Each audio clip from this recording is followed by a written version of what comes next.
Alright, everybody.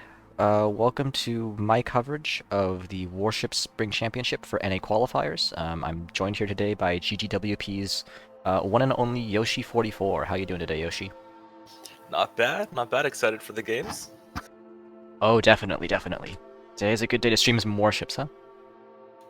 Yes, and I think we got some good matches lined up. Yep, for our first match coming up in about 10 minutes time, we've got 5D versus the show, so very excited to see where our first matches of the day come out to. Yeah, I think they should be pretty close. I think they should be pretty evenly matched, and I think it's probably a pretty important game for both clans to get a win in this first one. Oh, definitely, definitely. Now if we could go over, oh, I don't know if you can actually see my live stream feed for this, but yeah, the Warships Spring Championship. I'll just go over the what's going on for the tournament real quick. So it's the same. It's more or less the same thing as Kings of the Sea. We've got clans going 9v9 against each other, fighting for a pretty decent prizes so far. We have for the top prize, as in with previous COTS, participants will each get 4,000 doubloons, 4,000 steel, and 15 and some and oh my bad, sorry, 25 of some very good camos. 5,000 dubs, 5,000 steel for completing top in this tournament, along with some very nice Alienware merch that we have for the various places.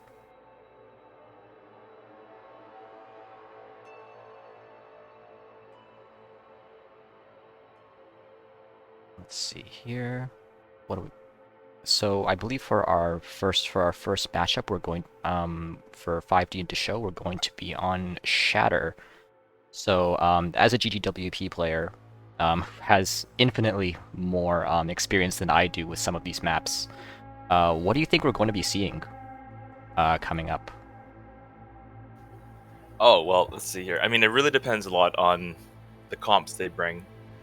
So that's very interesting. Shatter traditionally you see a lot of. I mean, there's a ton of islands, so cruisers camping various positions is pretty common. A lot of teams like to park something into sea as well to permalock that cap so they're not losing points there.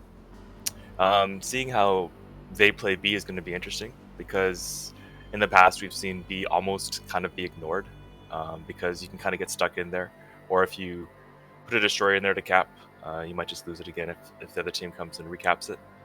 So it'll be interesting to see what they play at B if they decide to park something into C, and how they play A, which A is the most open cap.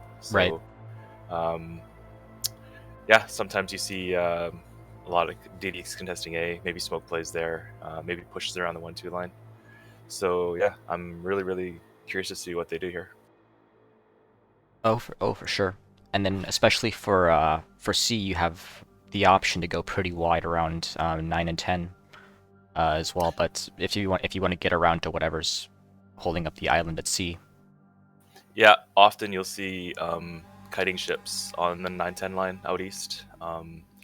So that's definitely something we've seen in the past. And did you mention the ship bans for those who didn't know? Oh, yes, of course. So, ship bans for this tournament, it's going to be pretty much the same as COTS 13 was. The global bans for this tournament are going to be Petropavlovsk and Kleber, to virtually nobody's surprise. Yes, exactly. That was those are our votes as well. I mean, it wasn't even the vote for the bans wasn't even close from what I can even recall. It Nope. was like Nope. something like 66 or something, 66 votes Yeah, for Petro, and then like around 40 or so for Kleber. yeah, absolutely. Yeah. Um, not a surprise there. Oh no, absolutely not. You don't want to repeat of COTS 12 again.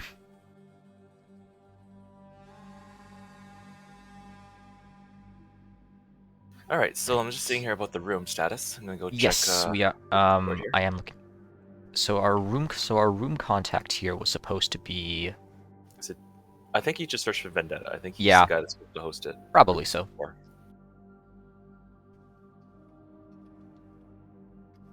Let's see here. Oh no, it's under Slugboy65.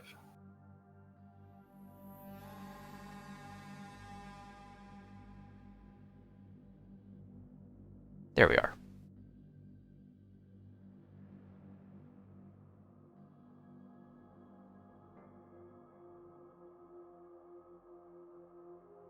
Oh, good. Dare I say we might start on time? Let's hope so.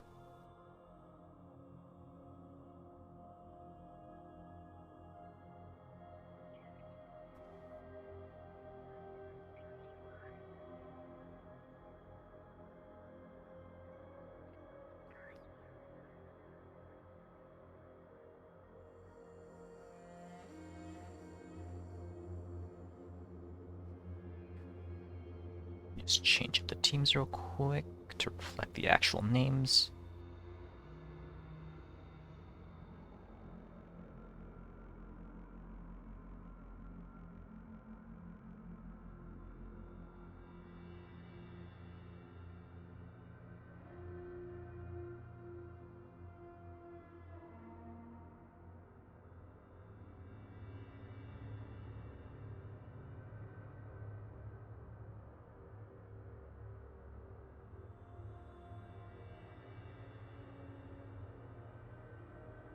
Did you just see what went on in chat? Oh, okay. Never mind.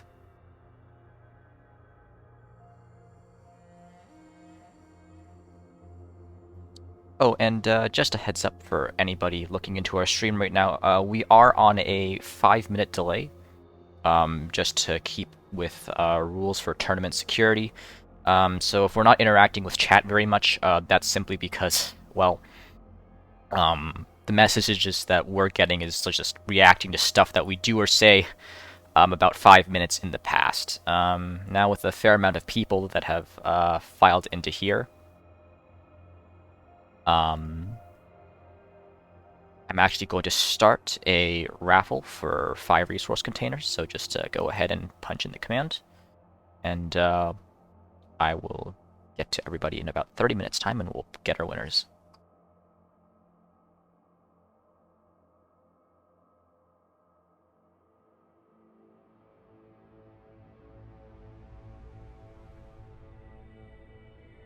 It would also appear that my co-caster has had a CPU crash, so hopefully we can. He'll be back in time to commentate on this.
Okay, my computer All decided to right.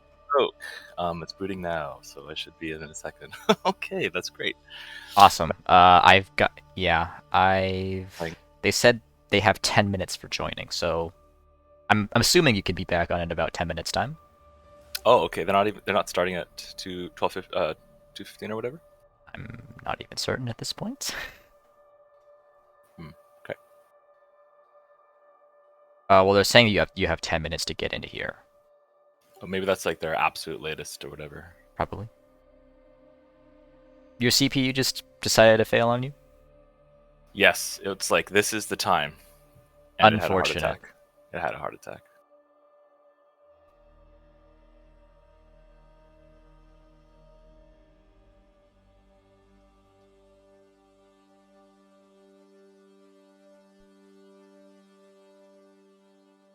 Okay.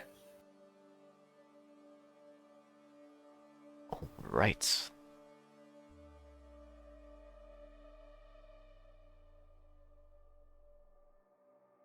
So hopefully that was the crash of the day.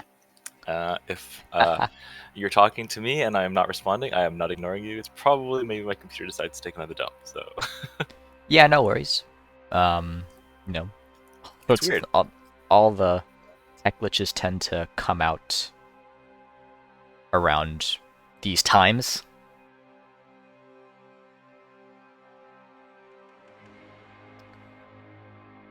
Okay, alright. Now we can swap over game footage.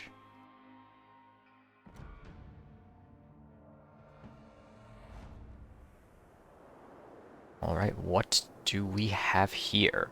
So, we have 5D fielding a Montana, a Kremlin, a Yoshino, double Moskva, Stalingrad, Sherman, Shima, and a Vampire. They brought a Yoshino. Actually, okay. Wow, holy crap. Interesting. I assume they're gonna use it as some sort of kiting ship. For Desho, they brought in Montana and Ohio. Going to be two very common picks today. Double Napoli, Moskva, Nevsky, Stalingrad. So a lot of Russian contingent there. Shimakaze and Harugumo. Stalingrad with all this cover could probably do pretty well in this map. Not too many places it could, well, if you position it right, not too many places it could get crossfired from. Yeah, I like Stalingrad as an option on this map, depending on how they play it. And if we can get the sides of any of these Russian cruisers, Moskva, Nevsky's, their enemy Stalingrad could do a ton of damage. Definitely, definitely. 5D is pushing out their Yoshino wide over to C-cap. That's probably about the best that it could go. It looks like they're bringing their Vampire into B-cap to try and contest it early by the looks of it. Yeah, interesting. Yoshino out on the east side to kite, I think probably makes the most sense here. For sure.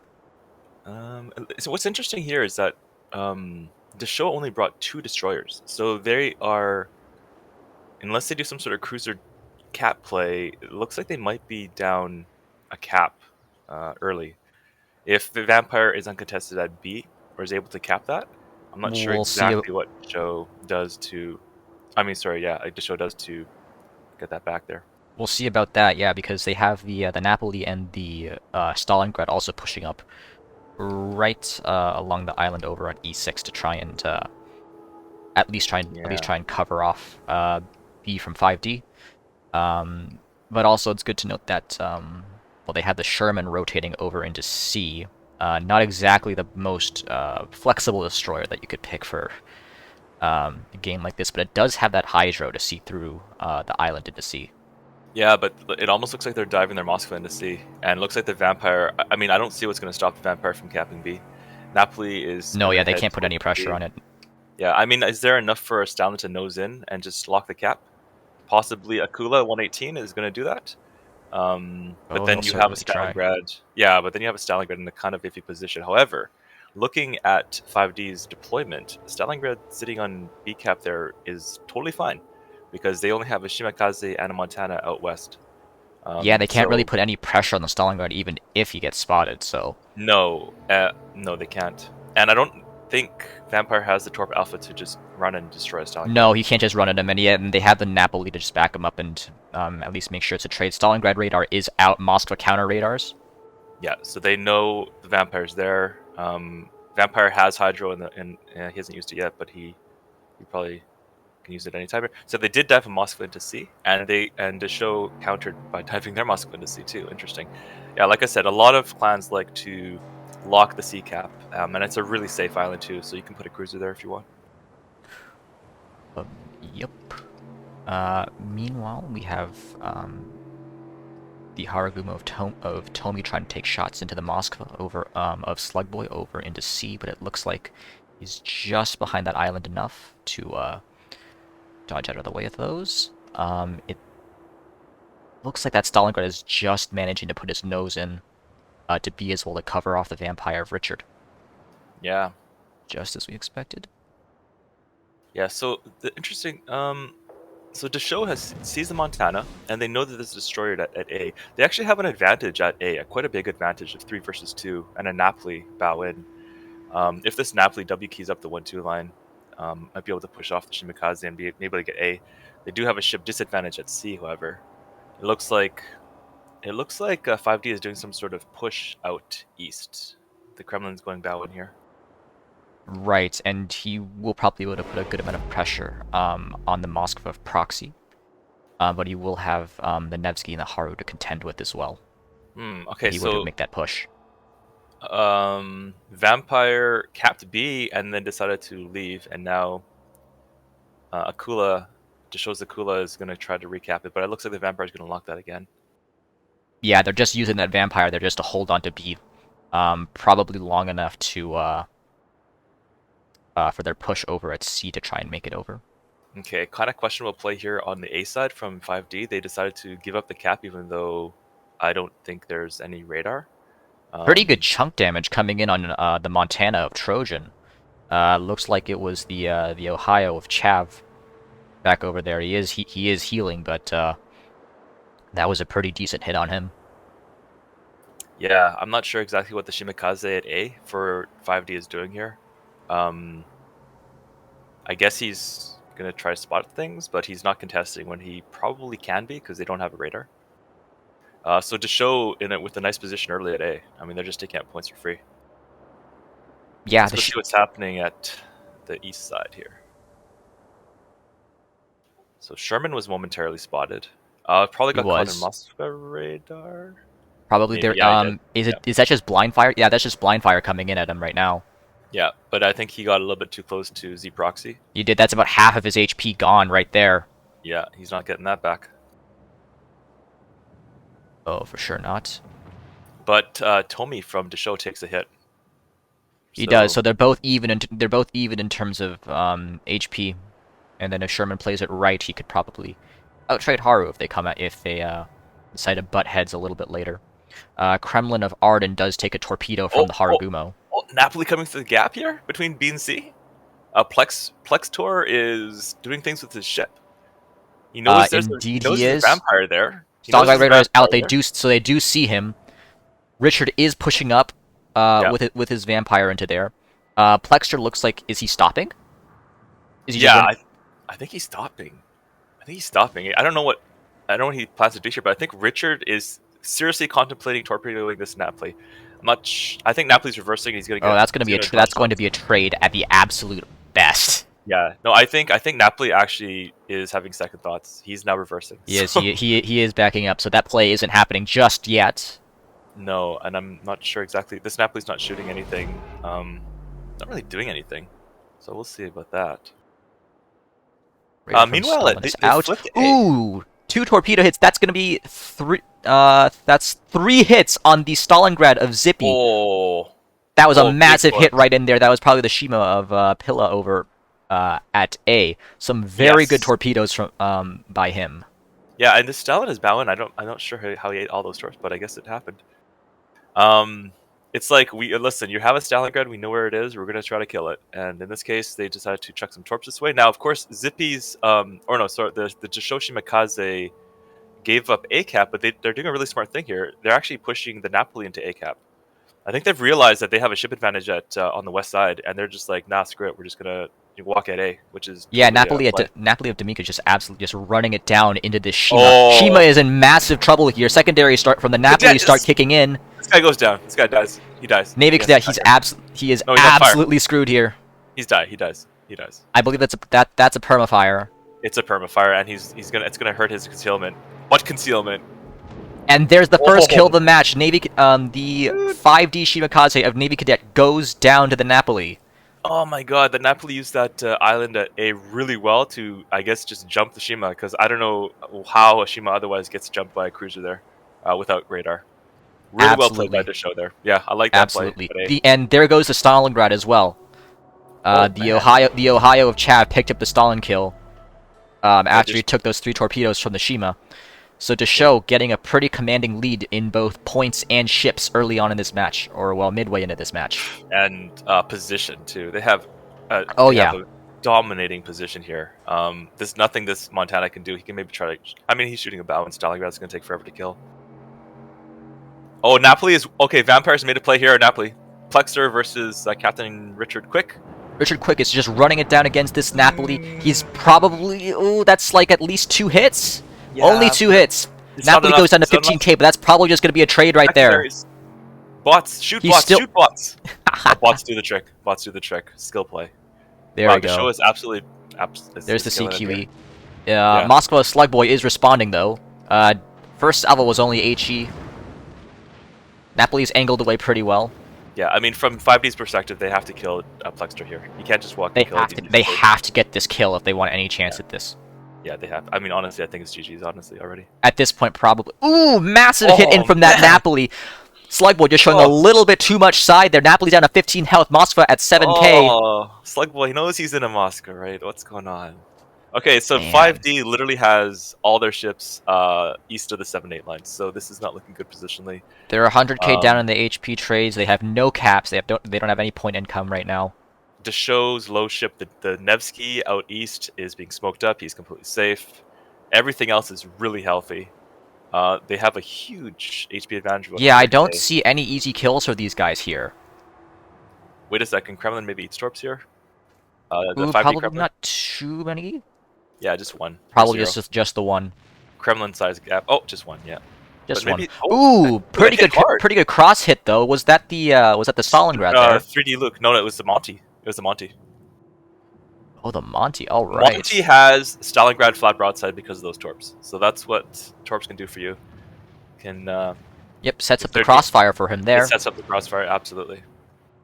Arden in pretty big trouble, getting pressure from both the Nevsky, Haragumo, and the Montana. Yeah, so for me, like looking at this, the only way 5D comes back from this, and I think it's doomed, I think it was doomed like several minutes ago, is if they get some kills. Because they have nothing that can contest A or B. They're just going to be perma-losing caps, perma-losing points there. So maybe they pick up a kill here, but the show seems to be playing it pretty smart. The best... they don't really have any easy kills. I mean, you have Tomi in the Haru, but he's kiting out. Just making a beeline for it. Just kiting that Kremlin right now. He's at 9k, but good luck hitting that. Meanwhile, you have the Moscow proxy at down to 40k. I just don't see any easy way out for them here. Nope. No, I mean, and look at 5D's points, sub 200. That's not what you want in CODs. Nope. And the show wins this on points in about 2 minutes time, but it probably will be less than that because the Kremlin is about to go down here. Yeah, Kremlin goes down here for sure. And I think Moskva might, I don't know, Moskva's pretty low as well. Once they switch focus to Moskva, Slugboy's going to take a lot of fire. Oh, yeah. I mean, looking back, I think Desho had an advantage at A and they took it. The Shima at A, the 5D Shima got caught out, and that was unfortunate for them. Right, and the Desho Shima did pretty good with those torps on Stalingrad. That Napoli made that excellent play with that island over at the A cap as well. Yeah, they waited jump on the 5D that. Shima. Yeah, and then from 5D's perspective, they looked like they wanted to push down the 9-10 line, but it never materialized. I think they realized that pushing into Nevsky is not necessarily fun, and the position of the Nevsky was great that he can get crossfires with the Monty. It was both the Nevsky and the Haru as well. The Haru there, yeah, exactly. So they didn't actually. I don't even think they even got the C cap. No, they just didn't really seem to have that much cap control for a good amount of this game. No, well played by Desho. Really well played. Very, very well played. They win in about a minute's time here. Can 5D at least pick up the Moskva of Desho? Question is, how big was this? Yoshino just got cracked in half. Oh no! Oh, We were waiting for that one. I know it happened. Yoshino. Looks like it was was that the Napoli? I don't even know. It kind of seems like the way he's moving his ship now that the Napoli touched him. Yeah, I think it was. Yep, But it could Ohio's have been. chiming in now, and oh, Yikes! that's the kill Oh with the no! Napoli secondaries. Kill number No! 2 for No! him. No! No! No! No! No! Very well played by Deshaw there. Yeah, congrats to them. Huge, huge match. Very, I very mean, nice. Wow. let me just take a look at the groups here. I think this is an important match for both these teams here. Mm-hmm. Um. Absolutely dominant performance by Deshaw. Okay, so they're in a group with APHER, No Cap, NKOTD, New Kids on the Block, 5D to show. Yeah. So I think, yeah, that's a big win for Disho. All right, fun first game. Very fun indeed. Not close, but it doesn't mean there wasn't a lot of action. Oh, certainly, certainly.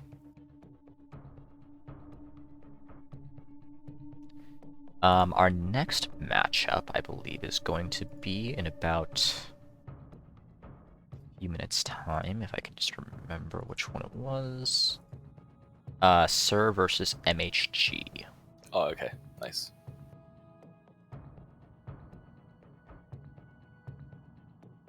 Who was the room contact for that one? I will pull that up in a second. No problem. Actually, if you go to the Discord and go to the group sub, Oh, yeah. that might be the best way, because I thought the room contact for this was Vendetta, but it was Slug. So Yeah, it's the spreadsheet is weird. the spreadsheet. The holy spreadsheet. All right, so I'll leave that room. Yeah, probably should.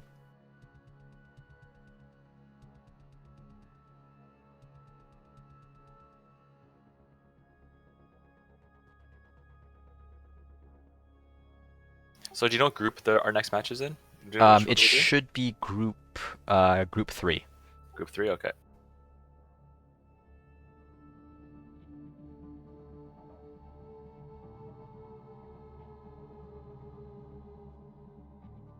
All right, so yeah, Captain Greeny's already asking about the room for round 2. Mm-hmm. So that's gonna be group 323.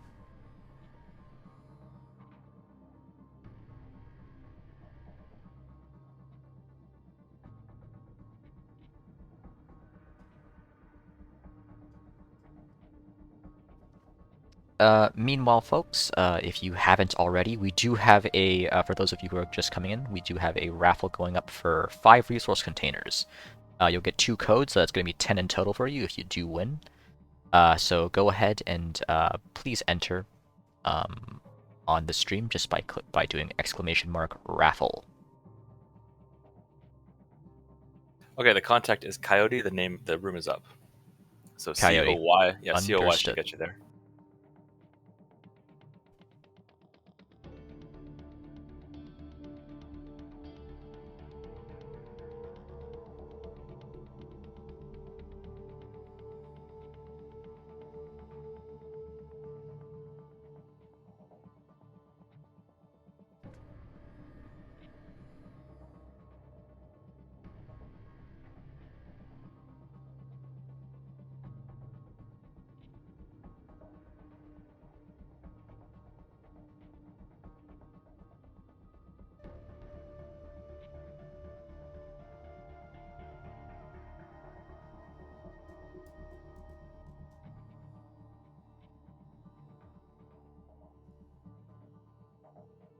Let's see what the next map is. It's going to be at Crash Zone Alpha. Oh, the infamous CZA. Yep, I heard a lot about, at least I heard a lot about this when clans were trying to craft strategies for this map. Bogsy in particular for this one, so I'm quite interested to see exactly how this match goes. It's a fairly open map, especially compared to what we've seen with Shatter. What was Bogsy saying? I actually have no idea. All that I know is that he was, he kept, stroking his own ego for crafting strats for, CCA. Bogsy, please share with us minions. Mm-hmm. Gotta know the wargaming strat for this map. But I can see where maybe he's coming from. I mean, there's a lot of different approaches you can take for CZA. Oh, certainly. I mean, down over at the, it's a fairly symmetrical map, as far as most of the islands are concerned. Yeah. I think we're going to be seeing, with how at least open A is compared to C, we're going to be seeing a couple of, I don't know, probably. We haven't seen Etsy a whole lot, have we? Or at least recently. No, I mean when GGWP was scrimming, we saw a few Venezias. It's definitely still basically the best cruiser in the game to crack open DDs. So if you can set up a shot, even one salvo, if you can set up one good salvo from a Venezia on an enemy DD, that could be game changing. So Venezia is still strong. It's still good at kiting. It's still good at shooting at things like Goliaths or whatnot. So we could possibly see something like that here. Yeah. I feel like the utility for Goliath does go down a bit when there's at least when Petro isn't allowed in here. Because that's primarily what I see Goliath being used for as a Petro counter. But of course, under global bans, the Petro is not allowed for this tournament.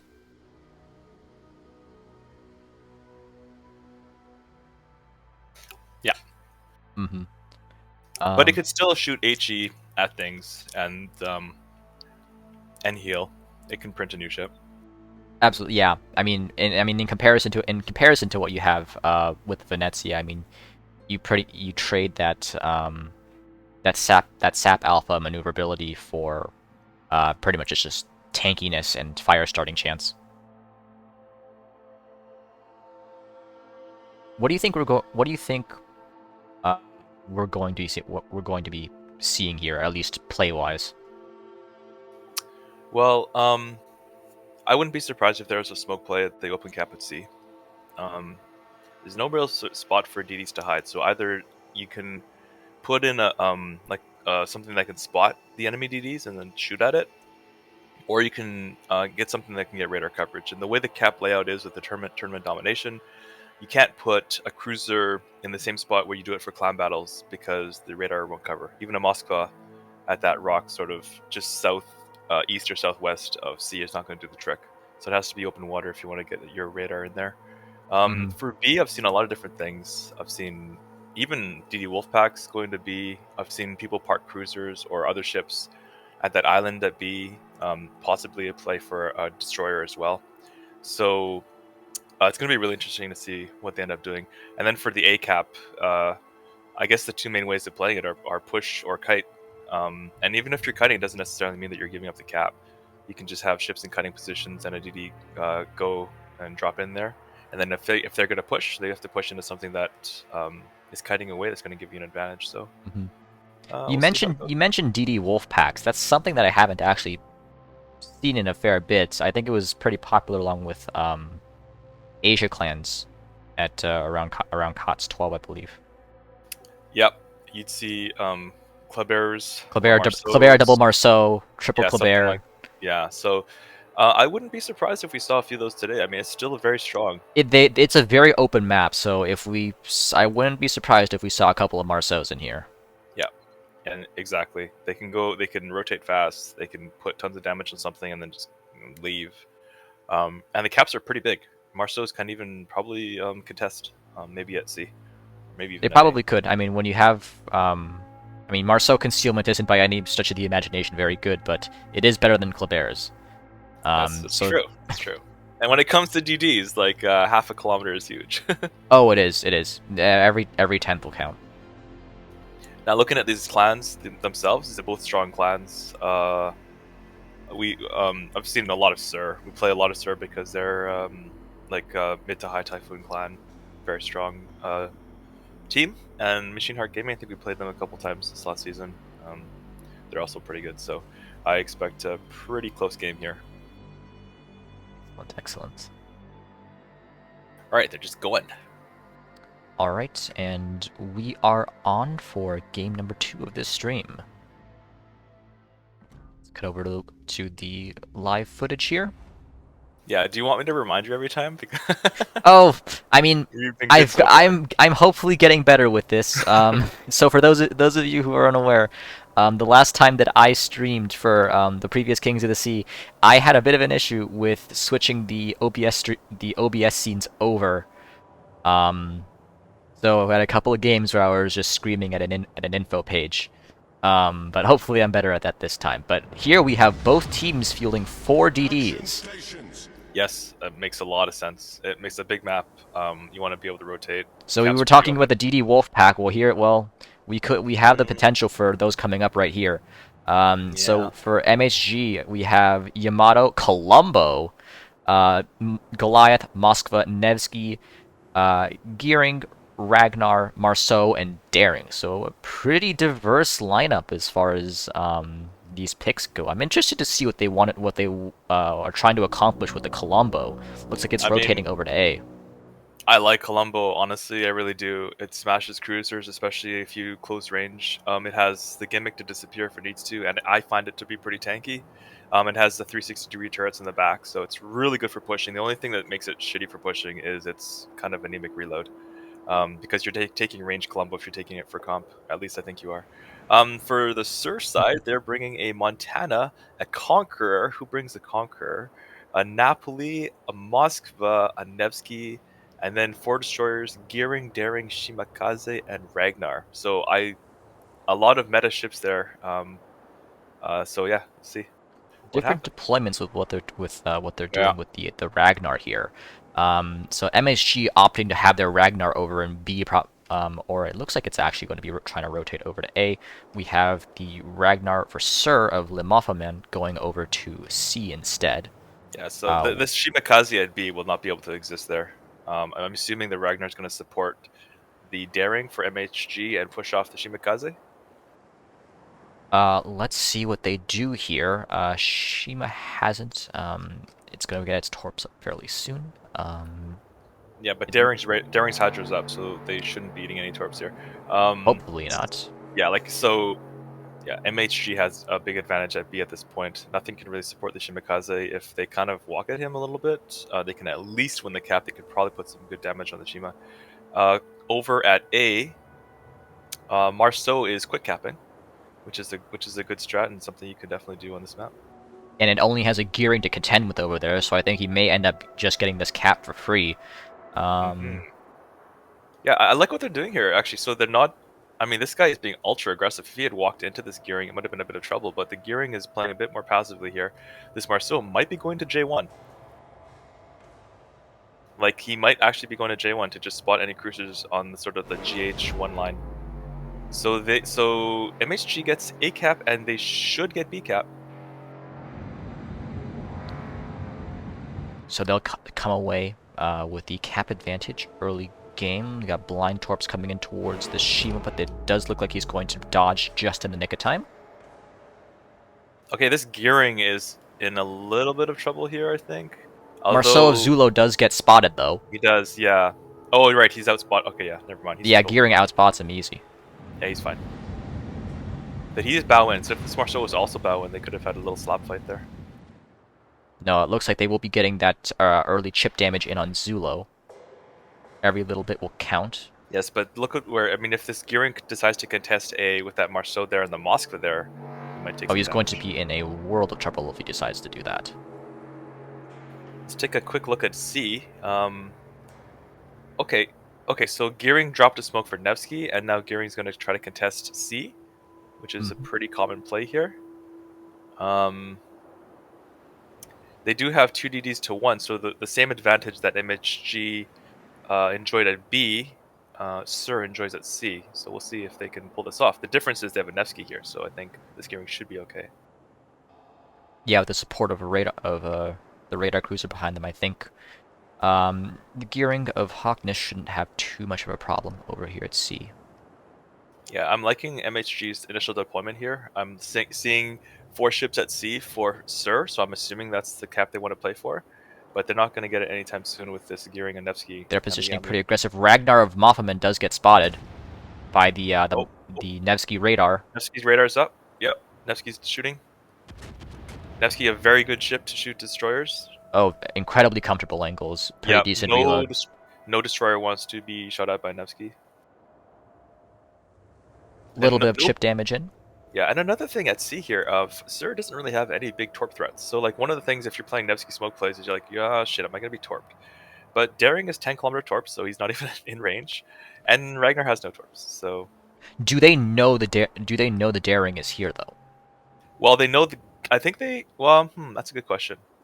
I don't think they ever caught sight of the gearing over at A. Oh, they have now. He's spotted. Oh, there he is. Where So they should probably be able to deduce that it's both where is this gearing going? Coyote is walking into no man's land. He's gonna be face checked by this Ragnar. He should be face checked by this Ragnar. Destroyed Ragnar. Let's go. Mean Me's just gonna come and shit on this gearing. Oh Colombo does take no. a shot at the gearing of Coyote. Oh Ragnar no, does no, no, push no, out. no. He's Does getting Ragnar pressured by have radar? he's getting pressured by the daring as He's well. he's still radared by Moskva. Oh my god, Coyote, where are This you is sailing? devastating. It's horrible. Daring is piping into. There's This no is way he a doesn't kill. go down here. He is going. That's a kill. That's a kill.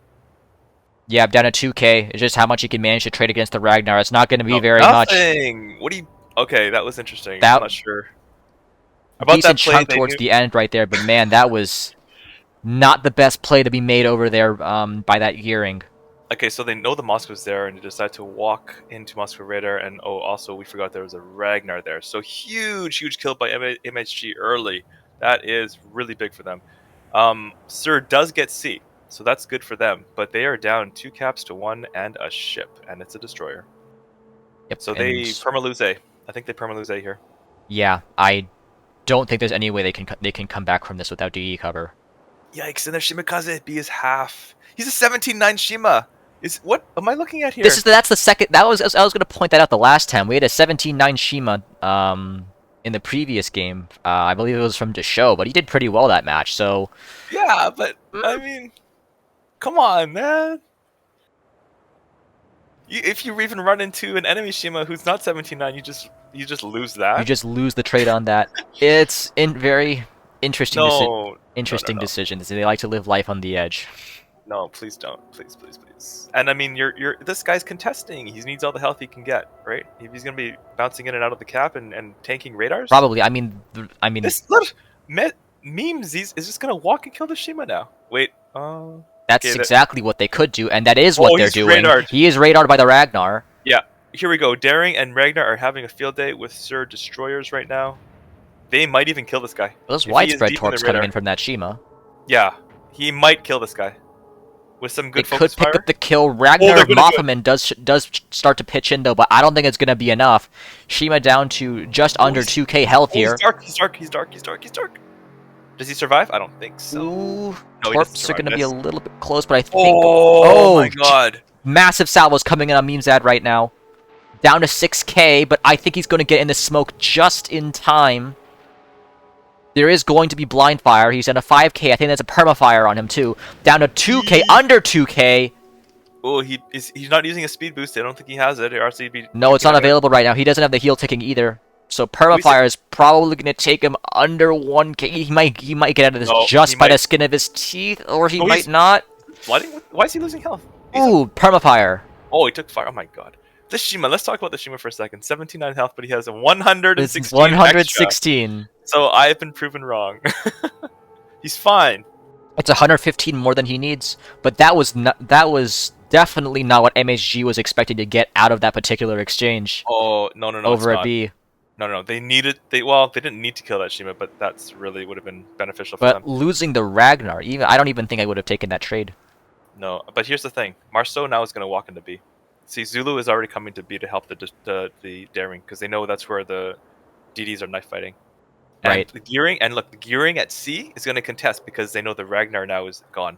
So I think MHG is making the proper rotations there. Mm-hmm. And then the Shima of Allen is just going to have to just run at this point. Yeah. There's really not too much more that they can do other than just occasionally spit out a rack. Yeah, if this guy walks into radar and gets killed, then that's a major misplay. Interesting. Well, he does get spotted by the Moskva radar. What? Is there anyone in position to get... Marceau, shoot! Guns, Marceau. How do they not have guns here for Shima? What are they doing? Why are they using a radar and not having guns ready for Shima? They know he's around there somewhere. Ooh, that's a shot in from the Goliath? Goliath There's no way. Not from with this build. downtown. No, Ooh, not no. happening. Okay, so Shima does exactly what I said he shouldn't do, but he doesn't get punished for it. Or does he? Colombo salvo coming Oh, that was in. Ooh, close. can't quite get it. We have a couple of Marceau salvos coming in, but I think he's going to just get away with that. No, I think they needed to have Marceau guns bit ready. Maybe Alan's even just have them continuing on to the live left life just on the edge right here, man. side. Which ship is that? Oh yeah, that's Shimakaze. Yeah, yeah. Ragnar of Mothman, meanwhile, is trying to contest B, but we do have the Daring looks to be pushing back into B. Yeah, it looks like they're gonna try to send the Shima to A, and I think considering the situation, that might be their only play. I don't know if the Shima can get to the very, very, very corner of A and not be in Moscow Radar. I don't think so. No, he's always gonna be in Moscow Radar, but they know it's down. So they're thinking maybe we can pick up A quickly while the Moscow Radar is down. They probably won't have that. They won't have too much time to make that, and it's a risky move for Yeah. their Shima. So if you look at C, I think MHG has to be a lot more aggressive here. I mean, I know They we do. see what They do have the. they have a ship advantage here, but also they know the Ragnar's gone. There's no radar here. I mean, the Moscow they can just cap from the other side. This gearing really should be touching C here. They Right, should, yeah. and it I don't know. looks like They're leaving. yeah, their Nevsky and their Yamato just look to be rotating out. I'm not exactly quite sure what they're trying to do. Are they trying to put more pressure, or they're trying to support their DDs at B?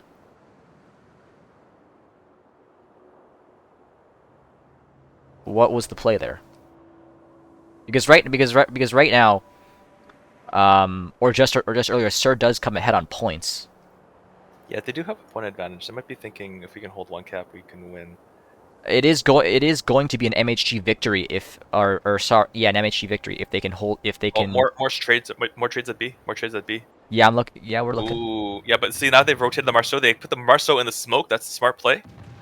They're getting free damage on this Ragnar. They are getting free, and it's And pretty the significant Nevsky damage. over from C is putting pressure on him as well. That's 3 ships on this Ragnar right now. Ragnar is kiting out, but he Yeah, is taking some pretty good damage down to just 14k at the moment. You have a yeah, Colombo Sap Salvo to try and help pitch no. in, but it does miss. Columbos do not hit DDs. They heal DDs, and especially from range, there's no way. Yeah. Yeah, Colombo against DDs is frustrating because you think with that zap it's just going to destroy it, but Venezia is way better and it hits harder. No, especially since it only does overpen damage on destroyers as well. Yeah, that's the problem. All right, so MHG's strategy here seems to be paying off. They've just decided to say, okay, you guys have C, we're going to send everything we have to B and make sure you don't get it.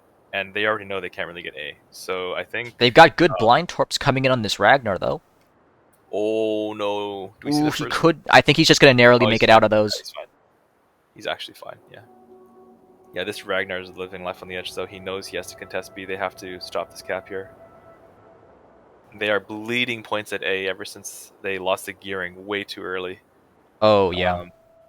That's just... I mean, I think Sura's actually played it pretty well at C. They just won that cap, and they played it pretty well at B as well. But man, Yeah, that A... MHG taking a bit of a risky move, deciding to ditch C like that. Yeah, I think it is a bit of a risky move, but it seems to be paying off. They are using their advantage. They have a pretty big advantage in HP and obviously in points. Daring of Vilseb is caught in the Nevsky radar. Oh, we got a Montana salvo coming in on that Nevsky. Is it going to do anything?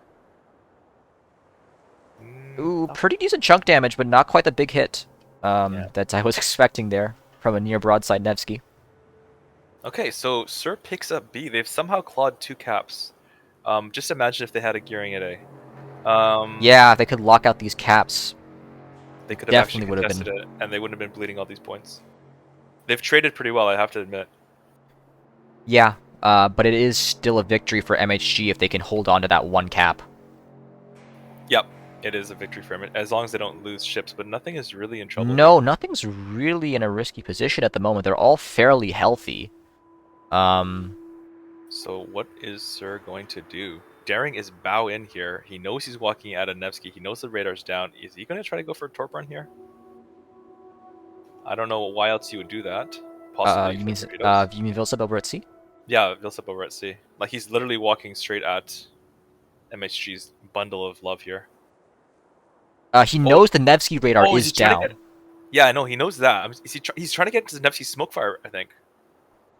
Maybe, I don't know. Oh, he could. But it's only the. I mean, it's only the Montana that can Yeah, get shots on him right now.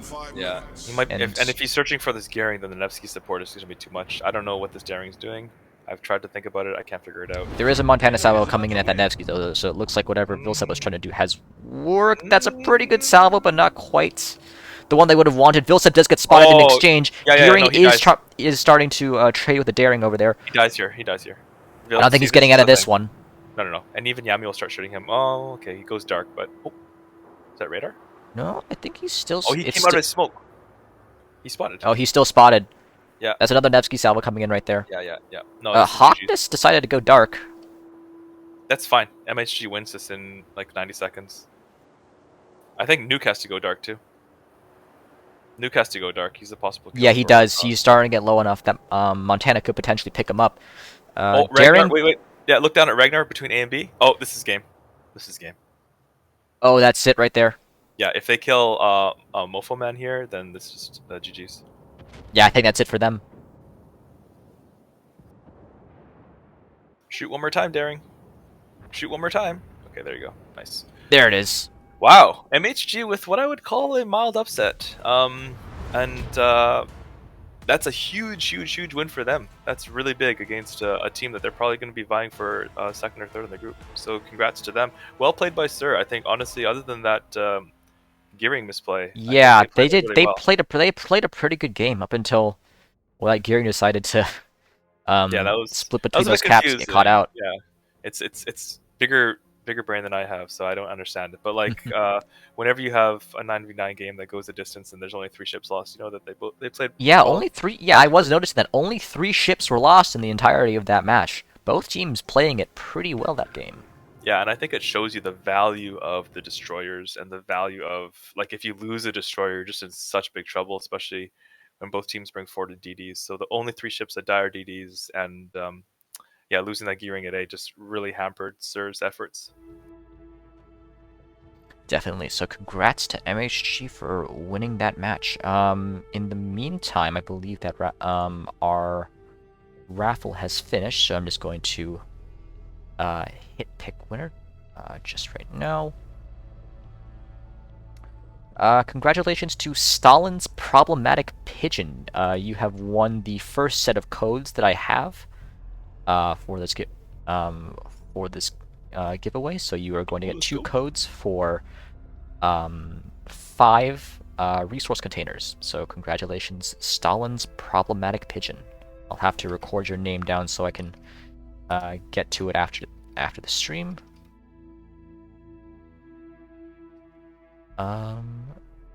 Right.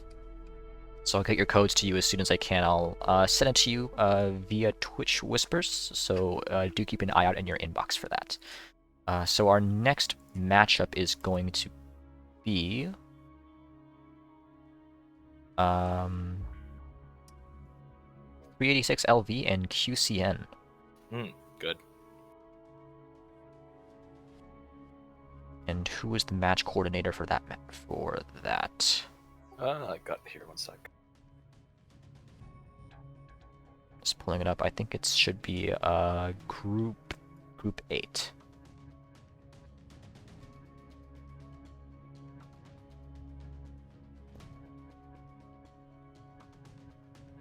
Mojo Moji. I believe that's the name.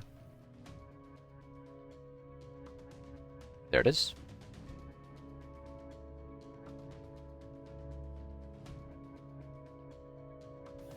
Mojo Moji. I recognize that dude's name. I think he used to be in Ceased or Treda. I think Ceased. I recognize that guy from past class. I think he's the destroyer player, if I remember correctly. Well, we should hopefully be seeing that momentarily. And again we return to Crash Zone Alpha. Nice. We were able to get 2 matches in on Crash Zone. That's nice. Mm-hmm. See, I'll just update the team names real quick.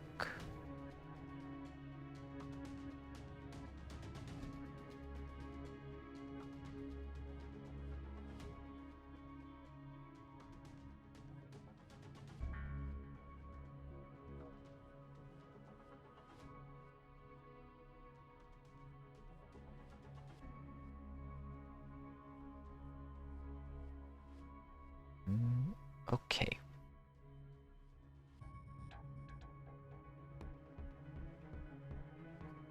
So by the looks of it, it seems like the 4DD composition seems to be a winning formula for this, or at least from what we saw last time with both teams bringing 4DDs.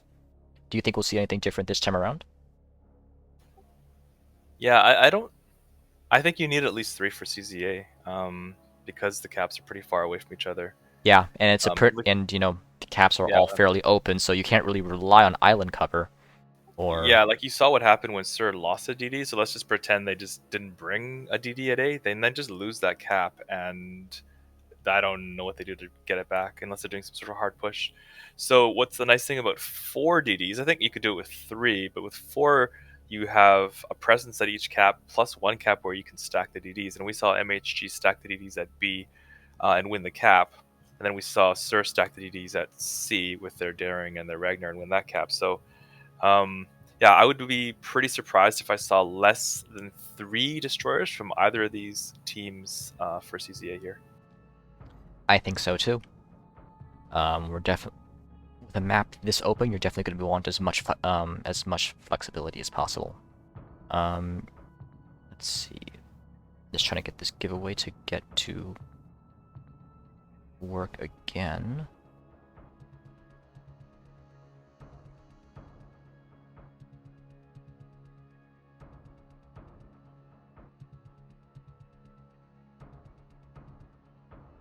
I'll resume entries for that.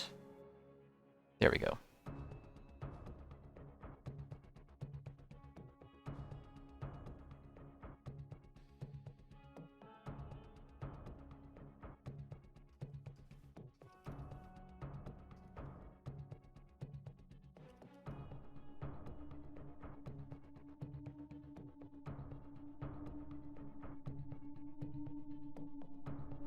So it looks like QCN is probably just late coming out of That is how QCN rolls. They are always late. Feels transparent. Okay, can we take a look at, do you have the overlay for the yes, that I results? do, but I don't believe you can see it. I cannot see it, but I can go to You know the what? tournament website and just, or maybe you can stream it in the Discord so I can actually see this. Yeah. Give me just a moment here. Yeah. All right, you should be able to see that. So you can at least get live feed for this. Let's go to this. Yeah, okay, I can see it, cool. Has it updated yet? Okay. It looks like Matches it so updated far. some of the games, but doesn't put them in the standings.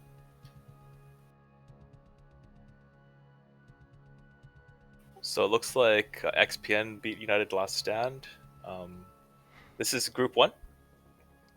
Should be, yeah, it does say group 1 there. Just, okay, yeah. Yeah, a lot. I don't see any upsets here so far. XPN getting it done against Ares. YOLO W with a win over BRF. That's expected.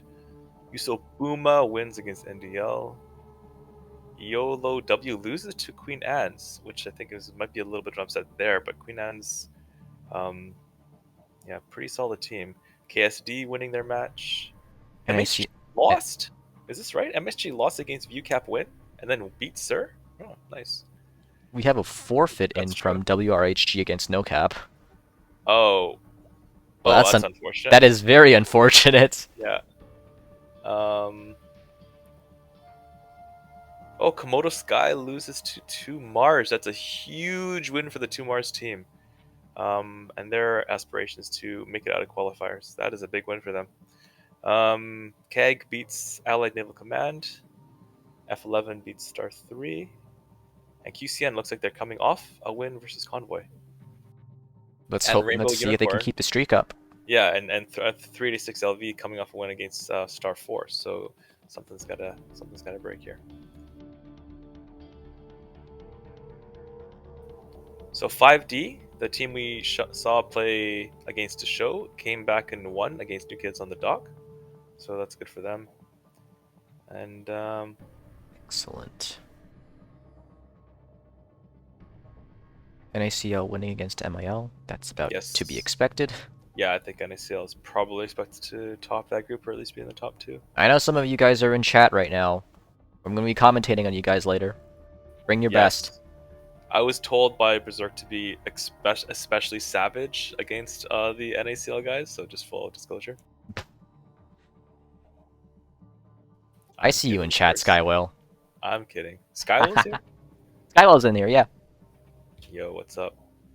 Share the Discord the Twitch link, Skywell.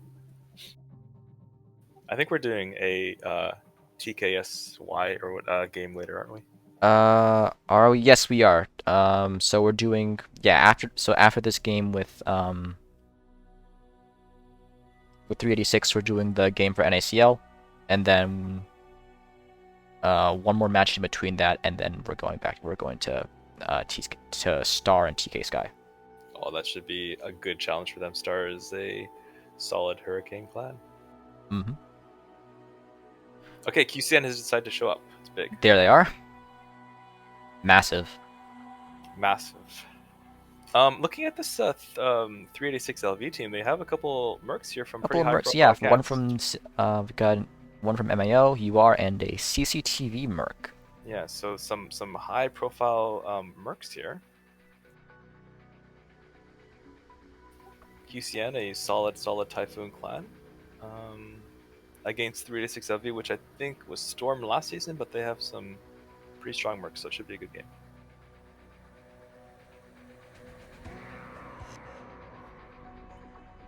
They're asking if we wait for the ref. I think if they're good to go, they just go. I don't think they need. I think they. Yeah, I don't think we even had. I don't think we even had a ref in the past couple of games. I won't lie. The first game there was. The second game they just dropped.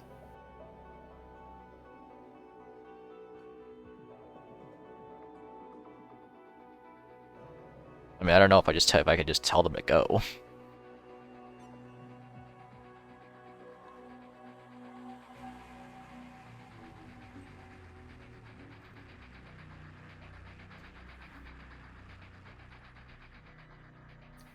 Mojo Mojis is like, let's go. Alright, and I'll remember to actually swap the scene this time.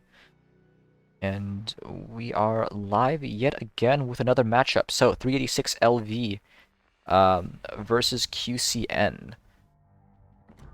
So 386 opting to go with what we saw last game with the quadruple DD, bringing out Ohio, Montana, Moscow, Napoli, Des Moines, and bringing out Marceau, Daring, Shima, Ragnar. That DD lineup looks pretty familiar to me. That looks extremely familiar. On the QCN side, they are going with a 3 destroyers, so they're going to have a bit of an HP advantage here, and they're bringing double Moscow. So, Yamato, Kremlin on CCA. I smell a push.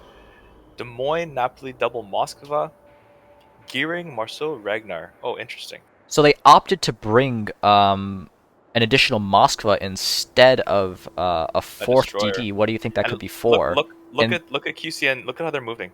Their initial deployment is, they're pushing 3 of their cruisers over to A. Well, look at Potato Blender. He's sitting here, and Kremlin is going in front. So I'm thinking they're going to send Kremlin to A and maybe do some sort of push. Yeah, it looks like they're brewing up for something big over at A. Something. What's rotating over to C? It looks like just the Napoli. Is it just the Napoli? Yeah. Right now, that's the only thing that has bow. Maybe they're going to try to quick cap B and then rotate a DD over there. But that's interesting play. Okay, so once again, it looks like both clans are like, let's quickly get B with a Marceau. Are they going to face check each other here? Probably, but I think the QCN Marceau. We're gonna see trades pretty early, I think, here. Probably. The QCN Marceau does have the Ragnar of Smooth Operator there for company. He does. Ooh, they're 8 kilometers from each other. 7.7, 7.6, 7.5. Ooh, it's getting close. 7.3. They do get spotted very briefly. Just briefly. Yep, just briefly. But not quite enough to get any trades in. No, does Fish try to Fish is trying to, yeah, Fish is trying to Yeah. slot into this island right Oh, he wants to dive it. He wants to dive it before they flip the cap. I don't think it's gonna happen. I think he'll just barely make it. You think so? No, Oh, they get it. he doesn't. He doesn't. Yeah, he doesn't. So that's good for QCN. If they can dislodge that Marceau, they're gonna start taking out points. Oh, they just left.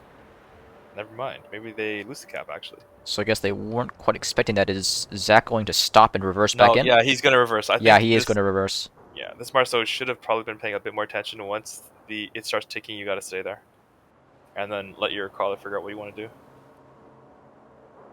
All right, so Zach, the Marceaus are gonna have the staring contest, but they do have that Ragnar there, like you said. So we'll see where he's going. However, it appears the Ragnar. Okay, so looking up at C. 386 LV should really just be. They could just run it down right now. If they figure out that there's only a Napoli here, I think this Montana just W keys.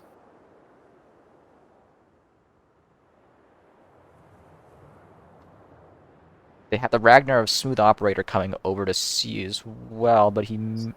Oh my god! If he gets a torpedo, that'd be. He may end up running face first into these Shima torps, which is oh lord. If he slows down for any reason, he's in big trouble, but I think he should be fine. I think he should just be able to duck out of the way. I mean, honestly, brilliant Shima torps here. If they think they're going to rotate a DD over, this is where he's going to come from. Those are he's turning. Torp? He's turning. He's gonna. I think he's gonna eat that. He's gonna eat that. This is going to happen. Oh, that's half his HP gone. Dude, he just gets chomped on for 15k. Yikes! That was a brilliant torp by Harvard graduate. This guy is a Harvard graduate. That's why he knows where to torp, because he took torpedoing classes or something. Torpedo school at Harvard University. I don't know. We have to start recruiting more Harvard grads, I think, for GGWP. Wow, that was brilliant. Really good torpedoes. I loved seeing a good torp shred, and that was super blind. That was just positional. Ragnar will have a heal available. I think he can probably heal. It's not ticking though, so. No, he probably insta DCP'd it, and then it's just well, so that's good for them. Yeah, he's gonna have to play a lot more conservatively now. He's reversing in from pretty far out. Yeah, he's trying to figure out what to do. He's using his heal. He'll probably get up to 20. Still. So let's take a look over what that QCN so push was looking at over at A. Yeah, okay, let's look at A. Sure. The Kremlin is kind of getting in position. I assume that's what they want him to go. Probably down south with the islands. It looks like they might be doing a push with. They're gonna do so they're gonna make that push up the 1-2 line then. Maybe that's what that Des Moines was for. He's got that smoke up for them. This Ragnar Horizon Lee has to watch out. If he gets stuck in this corner with this Moskva and Des Moines, Moskva is in radar range of this dude. Yeah, he could be in big trouble. Yeah, he is. He does get spotted by the gearing, I think. Radar is out, so I think he manages to detect the gearing back. But against a Des Moines and a Marceau, they are rotating guns. I mean, sorry, a Des Moines and a Moskva. They are rotating guns as we speak. Yep. Kremlin should be shooting, and also the Moskva of Genghis, I think, has range on this. Yes, he does. Yes, he does. Horizon Lee. Oh my god! And there's torpedoes AP out. I don't think those torpedoes had range. There was one rack that ran out just before. No. Are they gonna? They're gonna kill the gearing here, though. This is huge. Oh, they could. That gearing is the gearing of brick is pretty low. 700 HP. Oh, they are going to take that early kill. Oh, and he's not taking any damage. He's hardly lost. He's hardly lost any HP. Wow. Moskva radar is out. This gearing dies. Bow into J1. What is going on? And the Ragnar is. Moskva broadside is caught broadside. Takes a pretty good chunk in from that Napoli. This Moskva, position. This game absolutely not going in QCN's way so far. No. They're healing this Ragnar, and the Moskva is now repositioning. He might take a big hit here. Yeah, another 10k. Yeah, another big hit in from that Napoli. Mr. Broadside, probably with the most unfortunate name of the match so far. This Ragnar is finally. They're finding range on the Ragnar now. I think he's gonna go to dark here. Yeah. Yeah, he has to. Yeah, he has to go dark. He's down to 8. He's down to 8k. Still detected. Gets cracked again. Dude's on 4k. 4k. Does Ragnar open up? No, Napoli can do the job. Napoli does the job here. Oh, they're gonna lose Ragnar maybe. Really good blind fire coming on from QCN on the Ragnar. It's still a pretty good trade. I mean, you get Gearing and Moskva for Ragnar. Yeah, no, it's a good trade for 386s from 386 perspective. And here's the thing to consider: once they kill this Moscow, he goes down now. There it is. Listen, yeah, a Napoli versus a Des Moines is Napoli takes some big hits too. Listen, Ooh.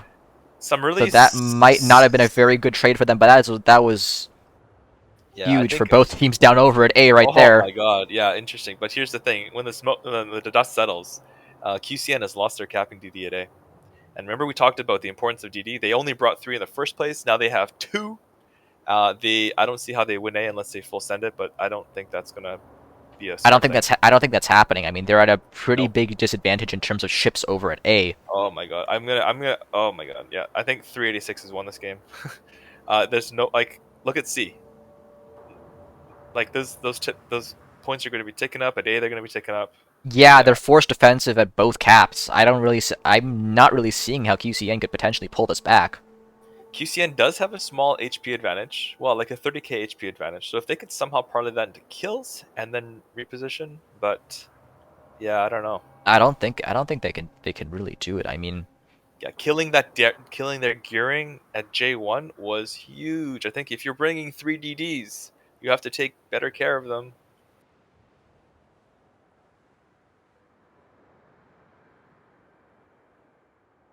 so So that, so the Des Moines probably up at sea probably realizes he is off the map and he'll probably start sailing down south, I'm assuming. yeah, and I So mean, if you're QCN here, Berserker, what do you do to win this game? I really don't see a way that they can. I mean, it looks like the Monty for 386 is just starting to kite out of C. I mean, they could try and make a push up into C because you just have that Des Moines and the Marceau guarding it right now. Yeah. Um, but they're in a bit of a tight spot. Monty is actually Looks like down to about half health. looks like they've rotated. They're gonna make a play for C again. Look at all their ships They moving are. towards They're C. coming back. Yeah, They're coming back coming into back. it. Yep. Yeah, it's just so you have Des Moines, Marceau, Montana, and then up against Yeah, but Ragnar, look at Napoli, Yamato. this Harvard graduate, this Shimakaze, big brain play, locking B, and I think this Marceau is like, well, I can't leave now. Right, So they it's gonna can't. be it's a 3v3 at C. So I don't think UCN wins that. If the Marceau is able to help, maybe, but he's locked at B.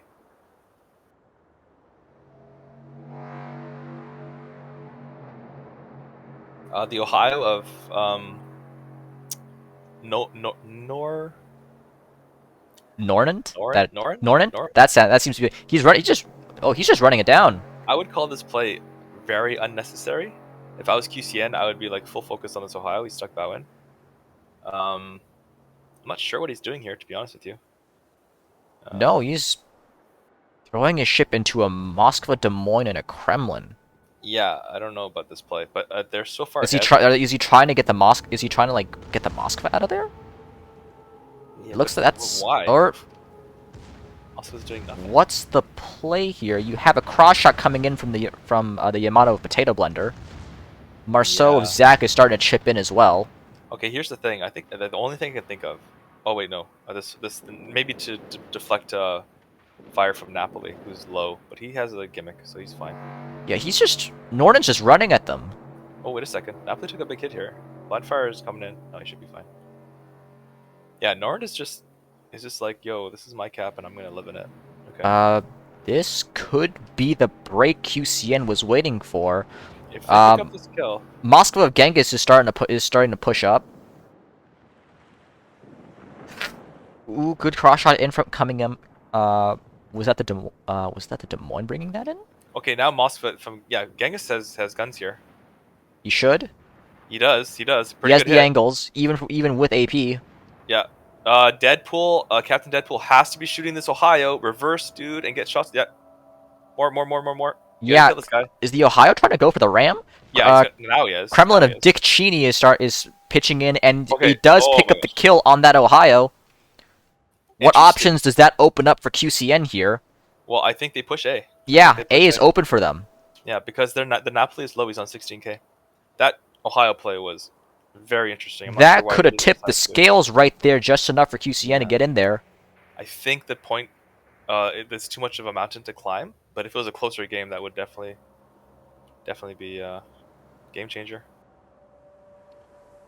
Genghis does does put out radar, so he does know that there's nothing that can really threaten him. Well, there is the Montana over IB that could potentially get a crossfire on him if he pushes up now. But is there anything spotting him? No, I don't think he spotted.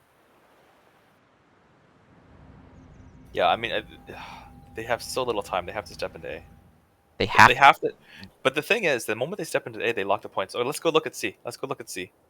There's a Des Moines Napoli. and Napoli going and Yeah. just bowing at each other.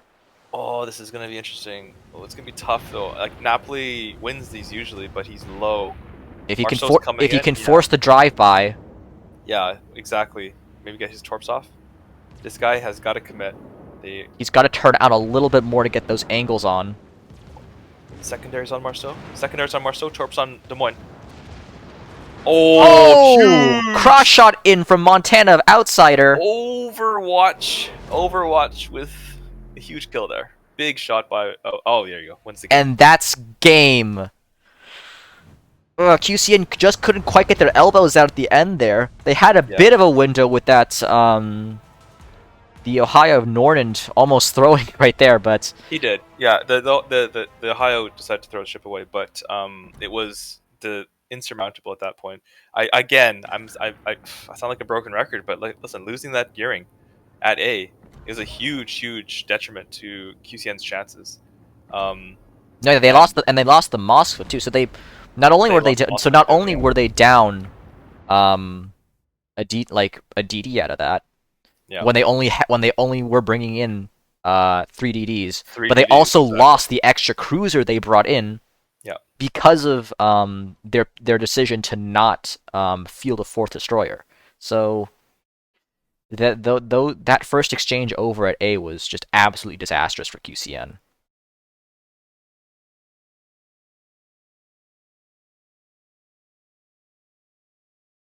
Yeah, I agree 100%.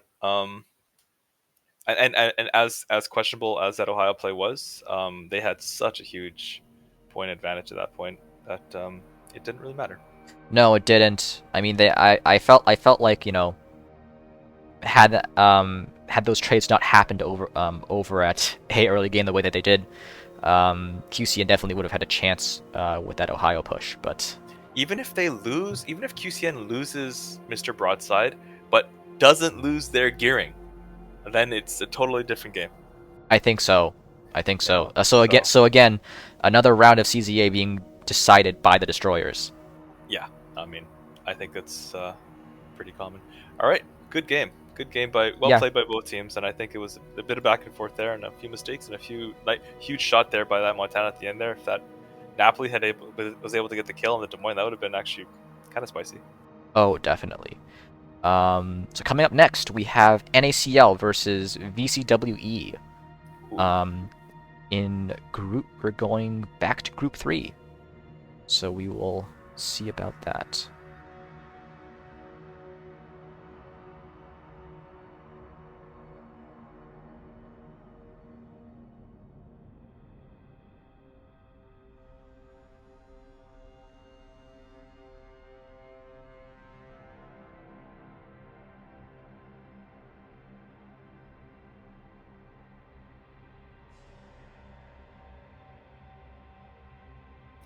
Ooh, we get to change maps.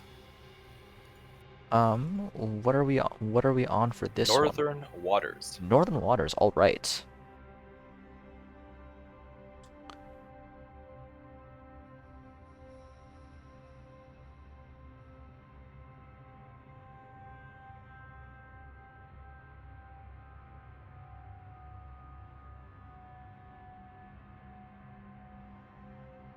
Oh, it looks like they're still in their previous game. Looks like NACL is still playing tag.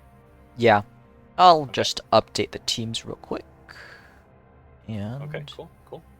I'm just gonna sit here in their training room. Who's the contact for it? SNOB if you snowboard, I guess. Oh, snowboard. Oh, yeah, snowboard. Hey, okay. Snowboard. I guess that makes more sense than snob orid. No, it's snowboard. It's snowboard. Okay, cool. Yeah. All right, yeah. We can chill here and take a look at maybe some of these. So I guess we can just go ahead and take a look, see what the most recent results for this tournament have been thus far for NA Yeah, qualifiers. let's check out these results. Oh, they are finally updating the scoreboard now. Wow, Queen Anne's QAGD with double wins. They're up to 6 points and leading Group 2. I think Buma and YOLO W are probably favorites here, but Queen Anne's putting up a good fight there. A big win against YOLO W. That might be deciding for them on this group stage. Mm-hmm. For sure. Now, is this something you can scroll through, or you just have to? No, it's literally just like it does it on its own. I don't really have control over what it does. Just adjust the cam angle a little bit. But yeah, no, I have like no control over how it scrolls.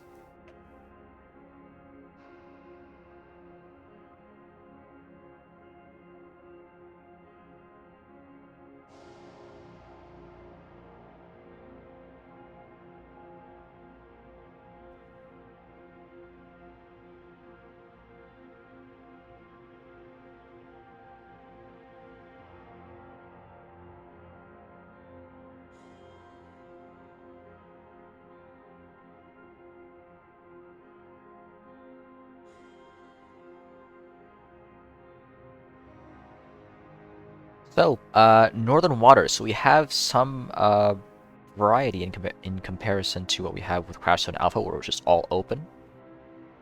Just looking at the map, it's typically the island over at the A cap is normally pretty heavily contested to see if who can get the radar cruiser up there first, and then typically whoever can do that will have pretty good control over the A cap. C meanwhile has a lot of cover. Potentially, if you want to sneak, you have a lot of options open if you want to position radar cruisers around there. What's your experience been with this map? Yeah, agreed. A lot of times, clans will try to sneak a radar slash hydro cruiser into that island at just west of A, and if you can get a radar cruiser there, it kind of locks down the cap. Now it can be precarious. Good clans will know if you're trying to make that run, and even with smoke, they might pre-torp there if they can. But if you get a cruiser there, it's pretty strong.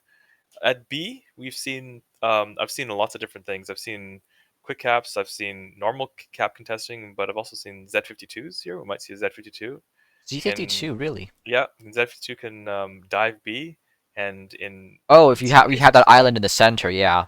yeah, you have the island in the center and the 6 kilometer hydro. You lock it down if you can get there and if you can stay there safely. So possible play there. Another thing that we've seen a few times in past cuts and is or maybe even and some of the scrims we had, like possibly a golden loo.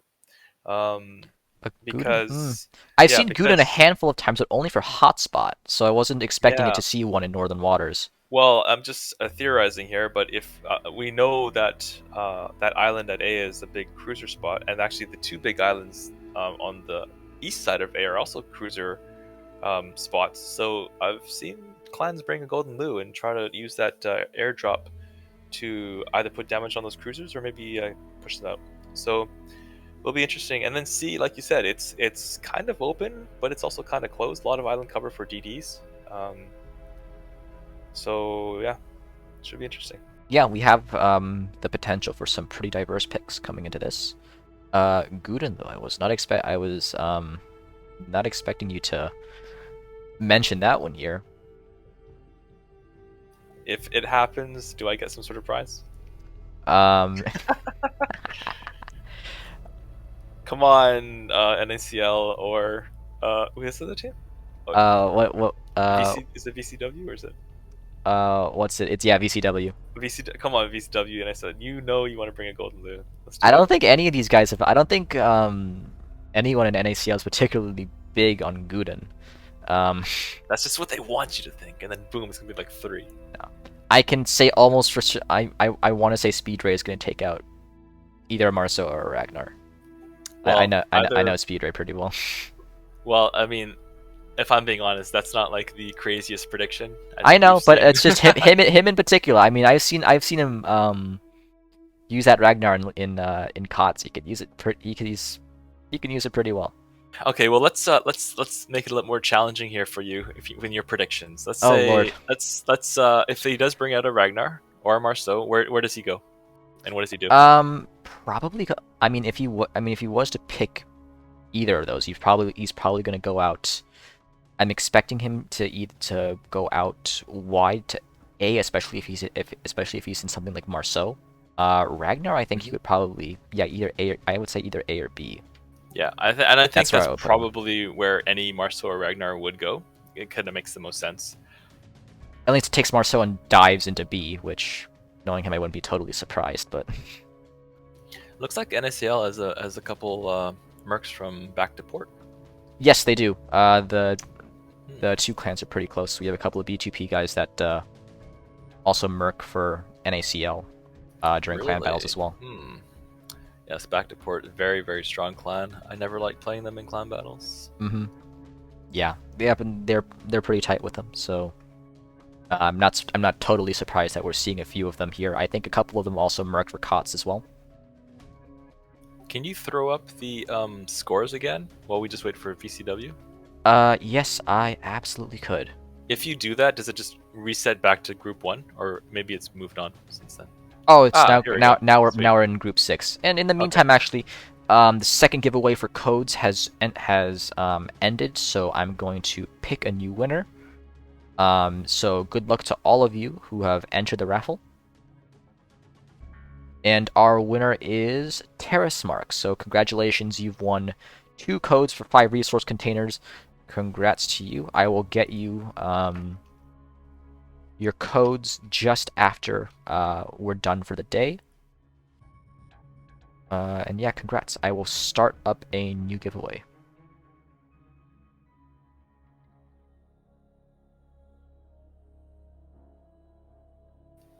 Group 7 here.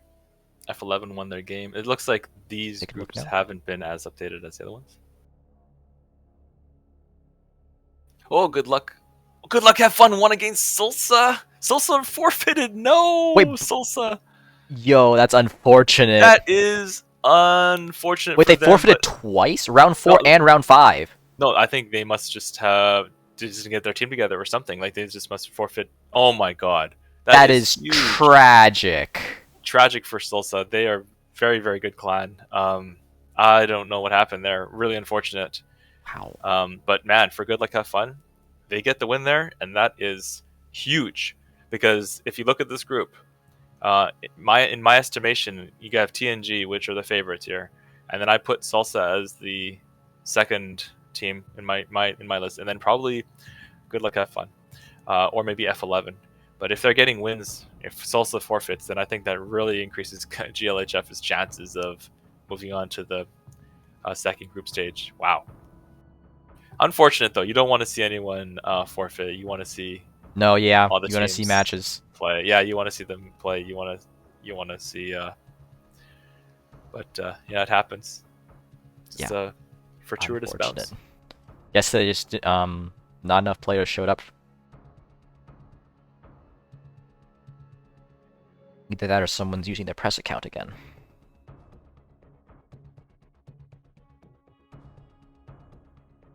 Looks like the VCW guys are starting to file in.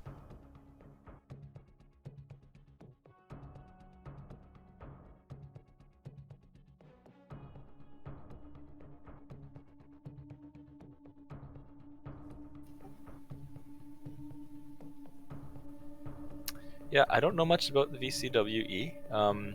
Can't say that I've seen them in the past, but it doesn't mean that they can't take a win off NACL. NACL, a very strong, very very strong clan. I believe, and I could be wrong. They finished in Typhoon 1 this last season. Yes, they did actually manage to make the push up into Typhoon. Very proud of my boys. Yeah, very very good play. Well played by them. Um, and I think we played them a couple times, and it was always a tough game. So, on paper, I think NACL probably big favorites, but you got to play the games, and one misplay like we saw, and like if you lose a GD early, or you know the enemy team pulls a strat that you're not just expecting, it catches you off guard, then really anything can happen. So looks like VCW is a Storm Clan, so they should be pretty competent here. We're getting the readies here. Yep. NACL doesn't NACL is appear to be still ready. down. NACL is still down a player. Oh yeah. I Oh, don't there think it they're is. ready. Yeah, unless they're going for the old 8 versus 9 for flexing. They're playing with a handicap. They're playing with a handicap.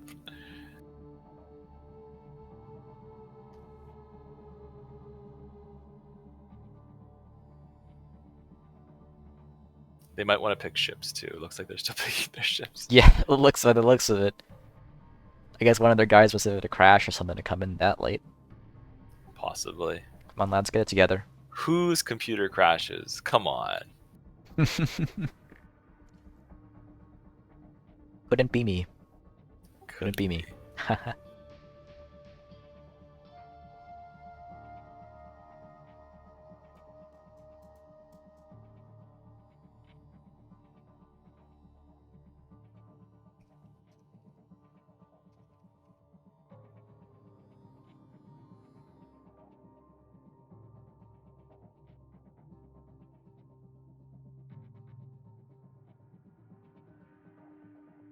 Okay, both clans readied up here, and we are live. Let's see if you're right with that Guden prediction. I will eat my own shoe if that happens. And my shoes will stay. I gotta keep my shoes. All right. Let's see what we got here. So, NACL. Ooh. Okay. Speedray did not pick DDs this time. I'm very sad. So Kremlin, Montana, Napoli, Moskva, double Moskva, and Nevsky. For DDs for NACL, we have Gearing, Daring, and Ragnar.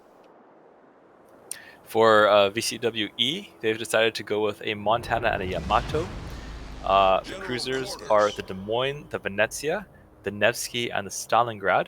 And they also go for a triple DD, opting for double Marceau Gearing. Double Marceau, very interesting. This is the closest thing to a Wolfpack we've seen. They're going in the same direction. They are. Not quite the triples that we've seen in COTS past, but two Marceaus still definitely not what you want to be seeing as a DD player. No. Looks like NACL might be sending the Daring straight to B, and it looks like, if my eyes do not deceive me, that VCW is giving up on B early. Yep, I mean that's the thing when you have a wolf pack and only 3 DDs, you're going to have to give something up. Yep, exactly. We talked about this in the past. If they're going to pair the DDs, they're not going to have a DD present since at one of the caps, and looks like it's going to be B. But with the flexibility of the Marceau, they could very easily swap over to B if needed. Yeah, so they're as we see here. Yeah, sorry to interrupt you here, but I'm just saying, both Marceau is using speed boost here. They are going for the quick cap at A. Yep, and then they're gonna try and snake their over to B before NACL can react. Wow, if they can make that move, that would be pretty impressive. Do you think they're gonna try to go through this channel? It would be. They're taking the racing line through here. They are. This is like Formula One. They're making the turns. They're gonna pick up A, I believe. Yeah. I don't think the Gearing can react in time. Gearing does have speed boost active, but Oh no, Rabies is not turning in. Okay, so Rabies is staying wide. Mjolnir, meanwhile, staying near the right side of the cap. Is he gonna dive that island? No way. Is he gonna try to gank a Gearing? What are they doing? I don't know. No way. He is spotted. He is spotted though. Oh, he's getting in position to shoot the Daring, and Des Moines Radar comes in. I don't know if one Marceau is enough to kill the Daring. I don't think it is. I think he has to disengage here. Daring a Promoxic does get spotted. He's getting shot at by 4 ships right now. But I think he should just be safe. He's taking some chip damage, but not a whole lot, considering the amount of ships that are shooting at him. You know what? If they had both Marceaus here, possibly. But just the one, I don't think is enough, especially at that range. No, I don't think so. Like you said, Daring taking a bit of damage here. Bit of chip damage, but not exactly devastating. If he backs up too much, Venezia shots coming in. Oh, Venezia just misses Daring. Just narrowly. Moves forward at the last second. Some Oh my excitement god. going on within already the first 3 minutes. My boys That's at NACL not disappointing in the slightest right here. no. Well, I would say VCW is coming out with the very aggressive plays here. They are. Um, They do manage to take A with the double Mars, so that Gearing could not get anywhere near okay, that cap with both of them wait. on here. Go to A. Go to A. Go to A.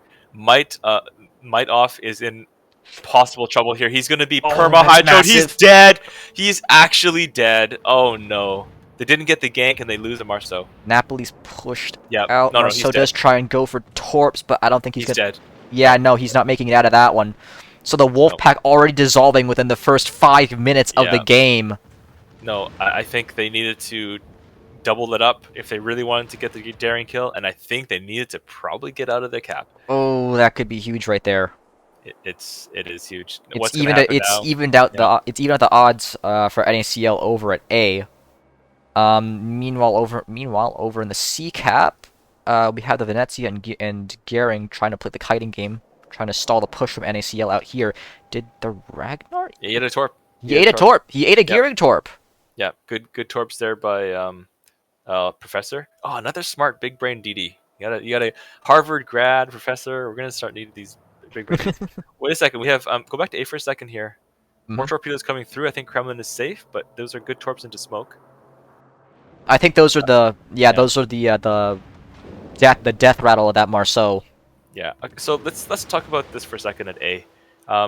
It is 4v4, but in my estimation, I think NACL has a huge advantage because the gearing can just outspot the Marceau, Mhm. and they should be able to get A.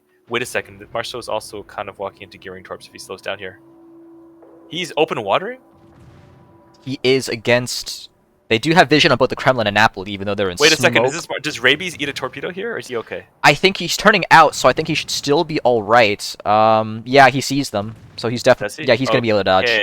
Okay, he's fine. Snowboard does manage to dive into A though. Yes, I think Snowboard is going to get A. I mean, even if Stalingrad is he Holy Stalingrad shit! there? We had two more kills from NACL. Drop the Gearing and the Des Moines. What is the Des Moines doing? Why is he there? Why is the Des Moines in the middle of B cap? What? I How have did? no idea what just went on right there. Holy crap! And they lose the gearing at C. Some massive gains by NACL pretty early on in this Oh. match. They're taking a commanding over. lead right now. I think it's about over for It is VCW right over. here. It looks like the Ragnar maybe just walked at the gearing because he took another big hit, but won that trade. I'm just guessing here. And then at B, they just get run over. Why did the daring break cover? I mean, the Des Moines. I don't know. I mean, with that, I mean, B is a pretty open cap. So a Des Moines out in open water like that, especially you know. No, he can't be open water. He was on the No, he island. can't. He was fine. He was at Fox 6 and just vibing there, and then he decides to go and die in Echo When 6. you have um, a Kremlin and a Montana that can potentially that has angles on you if you decide to push up. I mean, as a Des Moines, you don't push in that situation. No, you don't. And yeah, I don't know. He And coulda just meanwhile, sat there the and Kremlin farmed of his Moscow. Harmlock is getting farmed down. Blind fire for now, but it is still pretty effective. Blind fire down to about 30k, but he does have the heal ticking. This is not a kill for them. This guy is going to be disappearing as soon as his bloom disappears, his shooting bloom, and he's just going to live. He's fine. Yeah, he's gone. He's absolutely fine. Yeah, unfortunately, this game I think is over. VCW with some very, very interesting plays at the start, and I actually really do like the idea of their Marceau play. I feel if they did both Marceaus and then actually tried to get them out of ACAP, that might have been Steve better. Darth Vader Pugs might be in trouble here. He's getting crossfired by the Montana, and he also just ate. I think that was a Venezia Torp. Who eats Venezia Torps? Hell if I know, man. Who eats Venezia Torps? Hydro Cruiser. Let's go. Yeah, but he goes dark and survives. Yeah, he does. He does manage to make it out of there, but I does mean, take so a pretty good chunk of damage right there. the advantage that NACL has here now with the 3-ship massive. advantage, yeah, and the 2 caps, is they don't really need to do anything. No, And I they think just they wait. They realize can that. just wait it out for VC. It's VCW's move. The ball's in their court. Yeah, look at their 2 Moskvas. They're just sitting on islands. Everything else is in cutting position. I mean, an experienced, good clan like NICL, I think they're going to see this out. Yeah, I don't think there's any way for VCW to come back from this. I mean, you already have the daring of Promoxic starting to push into their lines. Actually, Yeah, he's perma spotting whatever's back there, and he's going to probably start. Oh, they're going to go for the Venezia kill here. They are going for the Venezia kill. that Looks like. looks like it. They're Yeah. focusing him down, so Nevsky's starting to pour fire on him. You get the daring of Promoxic. Montana, oh no, with a pretty good salvo on his broadside coming in right here. Could It's that be the turning out. kill? Just a little bit short, I think. Yeah, and a bit high. Venezia's god tier rudder. Oh no, he didn't even turn out. He just missed. Okay, unlucky. Venezia getting some work done with those torpedoes though. Yeah, I mean, one hit in any game's good. It's good enough for fear of any. Yeah, I mean, that daring play at the beginning, that was a lot of action. That was a lot of fun. It Like if he was backs up, if he kept them backing up or didn't go for it again, and Venezia cracked him, then Stalingrad of Mystic Llama over oh, at A he's looks like he's about to go down to 5K, down to 4K. I think that's a that's a double perma ticking on him as well. I think Stalingrad on fire. No, that's it never, for him.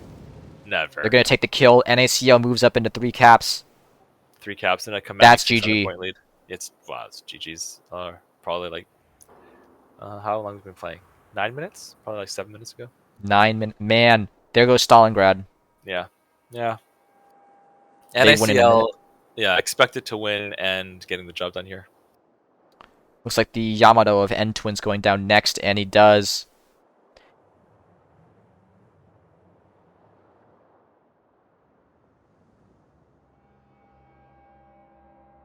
Ragnar Yeah. of Napoli is currently spotted. Marceau's opening up on him, but it's day late and a dollar short. There's nothing they can really do for that VCW can do to pull back this game. NACL wins in Yeah. about 5 seconds. Yeah, and it's good. I mean, like I said, I appreciate VCW's strat at the beginning. I think it was They played it aggressive. I did like what I like that. the Marceaus were doing at the beginning there, but NACL bringing it out with an absolutely dominant performance. Our first shutout of this stream. Flawless victory. Flawless victory. Proud of you lads. Flawless victory. Very well played to NACL in that match.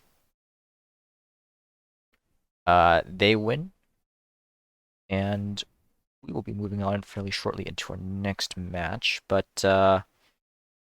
yeah, I don't know. NACL didn't put a foot wrong that entire match. They kept it tight. They kept their ships alive. I mean, they took advantage of every opportunity VCW gave to them there. That play with the Des Moines. I'm not exactly sure what was going on there. Yeah, I mean, I think that like you have clans like VCW who might not have as much experience in competitive play, thinking, "Oh, I got to do something," and breaking cover there.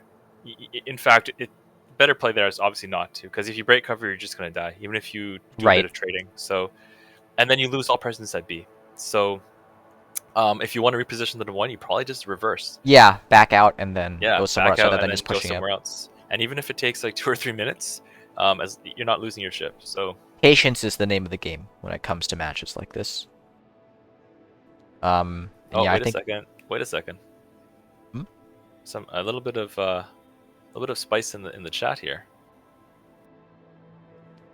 Church of Skywhale with the No. In game, belt armor thinking that NECL is taunting them, which is I don't think that they are doing.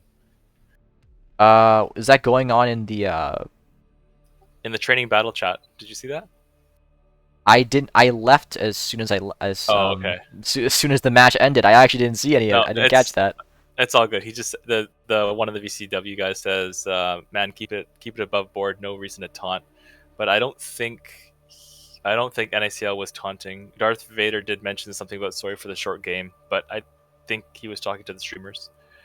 So yeah, but you know, you gotta appreciate the passion. Like they lost, the VCW lost, and they're not happy about it. So you know, take that passion to the next game, boys.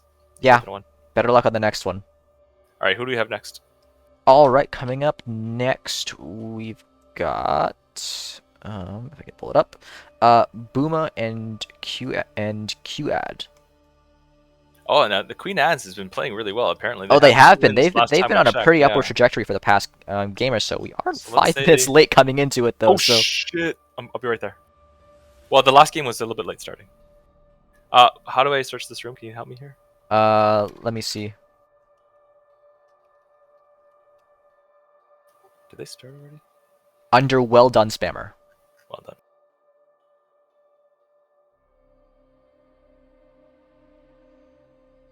All right, I'm jumping in.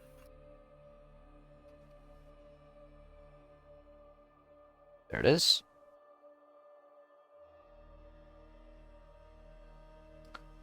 Just in the nick of time. Jeez, if that last game actually did go the distance. That game was pretty quick, but even then we ended up late to this one. Yeah, I think. Okay. Because the QCN showed up late. I'm pretty. Or no, no, Yeah, no. the QCN should have played. I think even the last game we started a bit late. Also, maybe we have to pay more attention. I think so too. I mean, just gotta keep an eye on the clock. Full responsibility. I mean, this is going a lot smoother than the previous COTS where it was literally just you're a minute late to the game to the match. Nope, we're starting. Yeah. I didn't make it to 2 of my games because of that, and at some point they started early. Like I made it just right on time, and they'd already started. So I ended up having to hang out the stream for another 10 minutes as I was desperately trying to find another match to try and jump into. Man, it was chaotic. This is going much smoother at the very least. Okay, well we have Buma here with if my eyes do not deceive me, a very strong roster here. You have a bunch of well done players. Obviously a Hurricane clan. You have 2 Peko guys, another usually Hurricane clan. You have And a 2 Bonks, and someone from Bonks. three, Wait, and 3 Thrunks guys. So I'm expecting a very tough game for QADD here, especially if they only bring 8 players. But at the same time, excited to see Buma in action and excited to see Sleeping Giant. oh yes, Sleeping Giant. So we have of course. Let me just pull up the map for Sleeping Giant real quick, so at least people on stream can see what's going on, or at least what the caps look like. So yeah, we have the Thunderdome over at the A cap.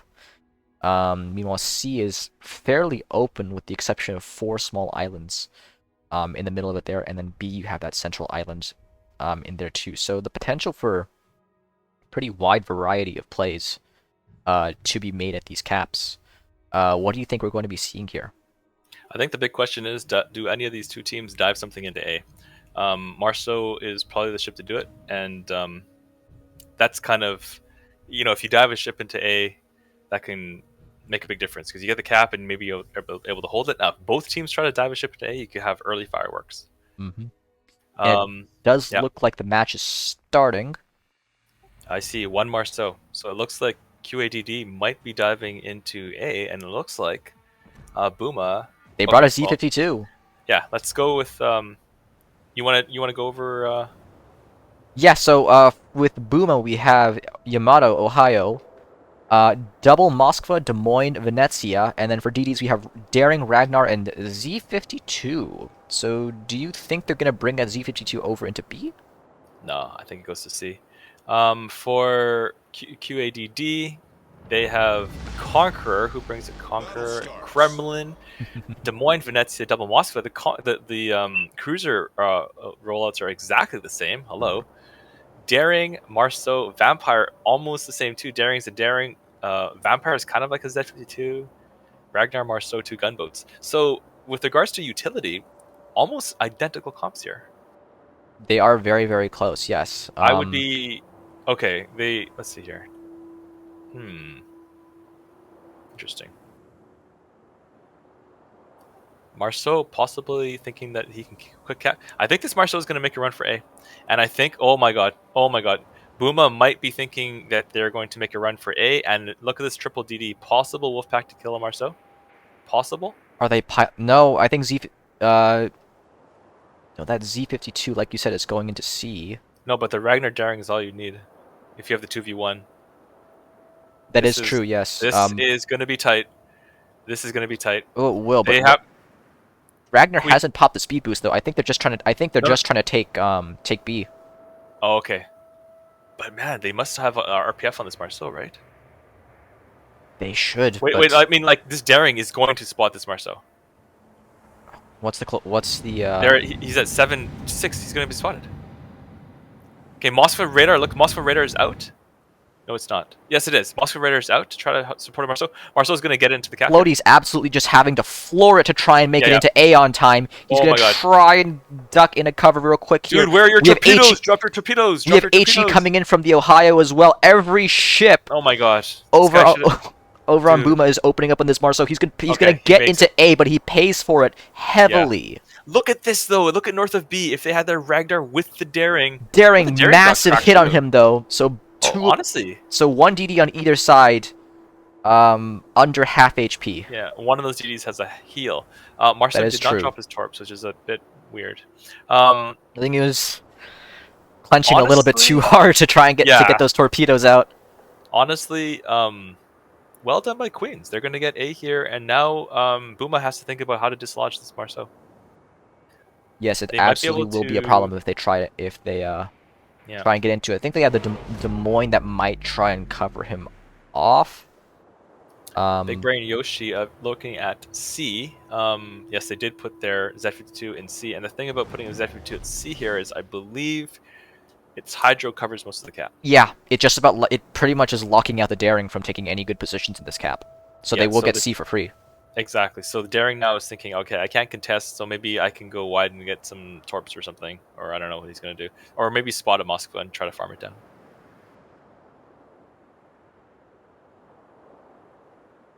Okay, looks like... Okay, so they have two... Here's what's happening at B. The two Moskvas of Queen Anne's are locking down B with radar. However, Gray's Beard... Yeah, he is taking He's taking some really big damage in here. You have a cross shot coming in by the looks of the Ohio. Dude! Ooh, that's half HP gone right there. He is 50 million miles away from this island. He has to be tight on that island. This is a positional misplay. This is a positional misplay by the Moskva. He has to be tight on that damage island. coming in on him. He's in pretty big trouble right here. You have AP coming in from the Yamato. Yeah. He's dark. I think he's dark. Yep, the blind fire is looking pretty good though. Oh, he's shooting. He shot back. Was he not dark? Is this guy is? He's still lit. He's lit. He's dead. He's dead. He's dead. That's a double permafire. Okay. Those are permafires. Oh He's down. no! What are you doing? Yikes. Okay. First of all, he got cracked in half because he was way too far from that island. He has to be tight on that island if you're going to take up that position. You cannot be just open water bowing with the Moskva, especially against a good team like Buma. Big loss there. Huge loss. That's going to enable Buma to get B cap as well. As soon as that single Moskva radar is down, they just sit in there and get the cap. And it also loses a radar and a hydro to help this Marceau. So I think they probably send the DDs to go kill the Marceau after. Big loss. Probably. And that's pretty much just going to give Buma the B cap for free. Yep. Because they can't really put any pressure on that cap anymore. Moreover, if you look at Vaughn's Marceau, he can't shoot at B. They literally have no guns on B. So they get B for free. No, yeah. Buma just walks. Yep. Oh, look, they're going to kill Marceau now. Well, they're going to go in there eventually, I believe. Unfortunate, really unfortunate loss of their Moskva there. Losing that heavy cruiser in a key position like that so early. No, radar cruisers especially, yeah. No, definitely not great. You do have these Marceau torpedoes that are looking okay. Daring Hydro? Daring doesn't have Hydro up. Nope. But he does see them coming. Yeah. I think they dodge. Yep. If anything, that just reminds them they have to go kill that Marceau. Yeah. I think they walk into A and kill the Marceau. At this point, they do. Yeah. Marceau has the torpedoes. It has quite a bit of torpedoes, but those torpedoes they don't reload quite as fast as Kleber. No, and he's got 9k health. I think Daring Ragnar could probably kill him. No, even individually they could easily take him on. Yeah, exactly. Okay, so at you're looking at A. Okay, let's look at A. I mean, some pretty standard trades. Ohio's taking a bit of damage here. He's down to 45. Yeah, just some chip damage. He But does this have vampire is radar. This vampire, Pinks is in trouble. Pinks is in trouble at A. He's radared, and shots are coming in. shots. Is that HE from Ohio? Oh, Oh I no, think it that's actually was. from Moskva. Oh no, that was Moskva. Yeah, Moskva is shooting this. Is shooting the vampire. Come on, Des Moines. How come Des Moines not shooting? Poke out, He can poke make out. that. He's the one radaring him too. Oh, he just doesn't quite have the guns. No, he doesn't. I think if he yeah, because if he pushes out, that Kremlin can punish him. Yeah, but I don't know. I think he can. Well, I don't think I don't think he could get away with that. no. Okay, better safe than sorry. I mean, you're already ahead. So, vampire is. I think he's going to survive this. He should, but just barely. Yeah, Vampire just doesn't have the barely. heal like Daring either, so Nope. Oh, and here comes Daring. Daring is going. they're coming in. They're coming in. They're just running at him. Yeah, yeah. Oh, they used the radar from the Des Moines to get some free damage on Marceau, I believe. Not a whole lot. His Yeah. HP hasn't shifted You know, too much. if you look at The boom of Z52 does go down over in C though. oh, how? I How did that happen? He must have eaten a torpedo. He didn't eat a torpedo. no, he He didn't. It must have was. eaten a torpedo. I think the Moskva was the Moskva was radaring. No, So but like a he must have Moskva got radar. he must have gotten caught out or something. Oh, but he doesn't lose. He was full HP last time I looked. Because I was going to comment before we moved to A. That is so unfortunate. And so they don't have any DD presence over at C now. The Daring can I just think- move in for. I think the Moskva is still there to radar him, but I think Wait. if Daring can duck behind the island at the bottom left there, he has the cap for free. This is actually kind of interesting. So Daring gets C, and you know what they really should do? I don't know if they can do it, but their Moskva here, this Von Tur guy, if he can go into this channel, he can kill their Daring. You know what I'm saying? If he goes bow in towards B, he can He radar could. and kill They the wouldn't Daring. have any. They wouldn't have any guns in him. The Yamato would not have angles. Yeah, exactly. Because Yami's behind an island. Interesting. I think Kanak must have eaten a torp there because he was literally full health. I don't think a player of his caliber just like dies to one radar. But So I does could be Queens wrong. realize the situation that they're in with that? No, I don't think so. I think this Moskva's being a bit static. But let's talk about this Marceau and A. Why is he still alive? I don't know. The Daring didn't push him. No, they should. The Daring or the Ragnar together. I think should have gone in. was he afraid of the Des Moines pushing up? I don't Because know. the Des Moines can't. Oh. The Ohio's keeping him pinned there. Yeah, but the vampire goes down. Oh no. Ooh, How does he get spotted here? What not are they great for doing? Queens. They're not really taking advantage of the opportunities on the table for them here. No, and they do have big opportunities, but unfortunately they lose the vampire in the same spot they lost the fucking Moskva. Yikes! Don't sail in that square, please, Queen Anne's. Don't sail in that square. Yeah, not doing great for them in terms of trades at the moment. No, I think Floaties has to disengage here if he can. At A. He is. He's taking chip damage from the Daring. Yeah, I mean, like, but here. But he is the trading problem. pretty favorably. The Daring is also down to 7K. But Yeah, but here's the problem. They rotated their Moskva. The Von Tur guy, Von der Tan, cannot help shoot guns in the center of the map. Floaties is doing a very good job, but he has zero support here. They need to reposition this Moskva to contest the center. they need Oh, to. wait a second. But, well done, Spammers. Ragnar is going to come in to see. And looks like that's the Daring they're going to try to kill. This game, I believe, is closer than it probably needed to be. Radar is out on Ragnar Yeah, Ragnar. as the Daring is- spotted. Oh, Ragnar. So you can, is the Moskva does chip in. Yeah, this Daring might go down here. I think. Benny's pitching in. Oh, Venny hit. Nope. Nope. Nice dodges. He's healing. Good dodge from I Like Bacon. Yeah, good dodges by Bacon here. If he was just, you know what though, he shouldn't have left the cap. He should just sit and see, and he would be safe because of Island, and he would also lock it from points. But hindsight, right? Yeah, hindsight's always 2020. Also, Wow. we can see So this is this is probably our closest game yet. Yeah, it is their closest game. Um, But the thing is that Buma's gonna flip C. Yeah, and Buma's way up on the HP trades right now. They have I think they have the momentum on their side. Yeah, I think Queens has to get a bit more value out of this Moskva. Yes, but that Moskva is just sort of staying there. Yeah, but the thing is that when Buma did have the 52 in C, the Moskva radar wasn't even useful then because of oh my god, Daring came out. Oh. Could Bondertan get shots in the Zoomer here? Zoomer's pretty open if he pushes up. Zoomer does go dark. Yeah, yeah, I see, He I does see. go, Yeah, Zoomer's dark. he does go There is dark out. broadside there though. That's a He good had his spot. he had his side, Yeah. but he I, just didn't push up. I feel like he goes forward and turns left and then murders a daring that is abusing his Marceau. He goes in and murders a He daring. has the opportunity here, but the daring isn't spotted, but he can he should No, be able but to they see know. yeah, he should be able to see the blind fire. So Yeah, they know the daring's there. They have to kill this daring and then they get BCAP for free. ooh man, that their Moscow had so many opportunities to turn this game around in their favor. Yeah. Daring of Bacon is pretty low, 900 HP. And It's just if you gonna go take all the way to A, yeah. And if you actually look at A, Gamer Camp is also getting a bit low at the Des Moines. Oh, yeah. Holding yeah, out valiantly. he can't Yeah. hold out for too much longer though. The Ohio does have shots on him. Oh, look at this blind fire on the Marceau Ooh, too. Fanta does take a pretty decent hit though. I think that was in by the Kremlin, but Yep. neither of these guys are looking particularly healthy. No, and you can see they're already positioning the Ohio about when Demo's I think just they realize this. Yeah. Oh, Marceau floaties finally goes down. Yeah. after being in the A cap after Rip his floaties. very bold push into A finally goes down to the daring of co-op main.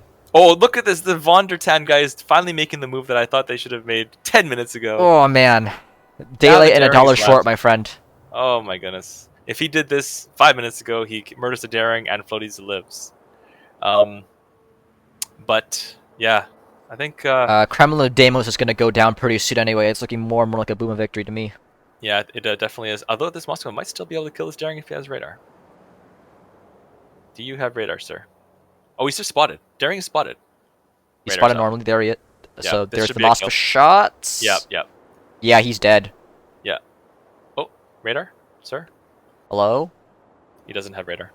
Did he use up all his charges? Oh my goodness! Imagine making this move without radar, please. Oh lord. The enemy is about to win. He's pushing in with Hydro, but you're not catching a daring with that. You're not catching a daring with that. And look what's happening here. Even with this You got they're gonna conga line get torps coming in at him. if he just had radar, then he would have killed the daring and not eaten a single torpedo. He And has get the cap. Hydro up, but he still probably will eat one, and Yeah, that doesn't matter unfortunately. anyway. It's Yeah, game. doesn't matter. It's game. You know what? I mean, I thought Queen Anne's with their Marceau, getting the Marceau in the cap was really good, and they actually, I think, had a good early position. They had the two caps for some time there, but man, that Moscow position was way too far off that island. Yeah. You have to know cross shots are coming in from the west side there, and what was it? It was the Ohio. They had a huge opportunity to turn it around for them over at B, but that Moscow just did not leverage their position. No, and then I don't know how the Queen Anne's vampire got killed, but he also died right beside the Moskva. So yeah, I mean, good for them to pick up the Z-52 kill. That's not an easy ship to kill, but well played to Buma. Solid win. Absolutely. Coming up next, we have Star versus TK Sky. That's could be a very interesting lineup, and we are actually 4 minutes late on that one. What is going on? Okay, I'll be right there. That's going to be in Group 2. And I've already gotten pinged for that one.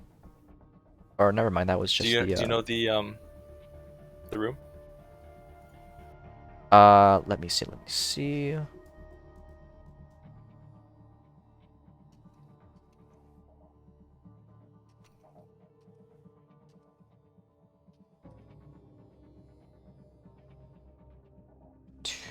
Okay.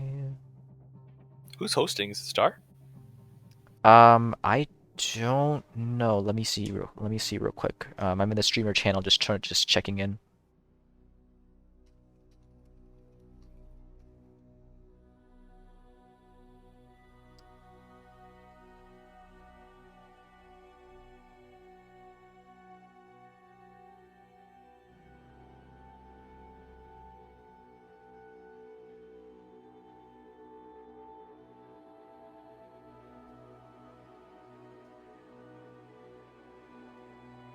It says, at least on the spreadsheet, it says Neto class, N-E-T-O. Yeah, I see it now. You got it? Yeah, I see it. Thank you.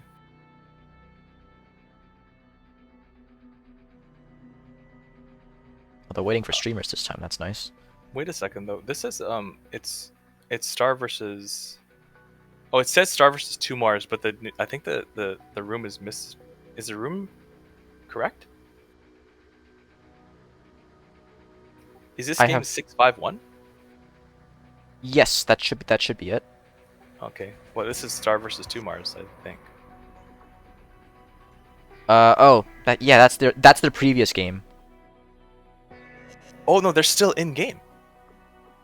They're Yeah. still playing Star versus 2 Mars. Okay, so we're not late. That's weird because I got pinged in streamers saying that they were waiting on us. Which game though? We're gonna do 651 Star versus TK Star. Let me see. Oh, never We're doing mind. Star versus the Komodo Sky. Yeah, I think the Star versus 2 Mars game is running a bit long.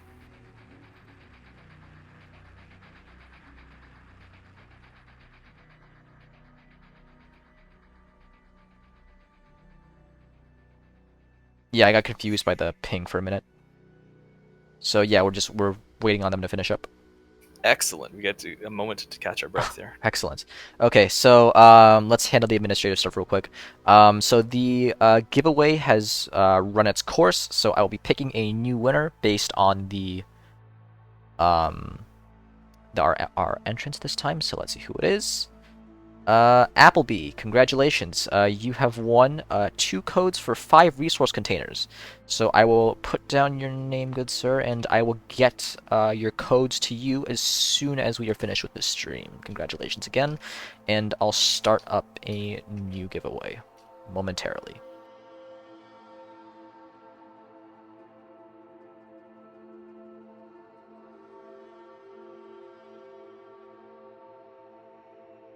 There we are. And it looks like they've just finished. So what map are we running on? We are running on Sleeping Giant yet again.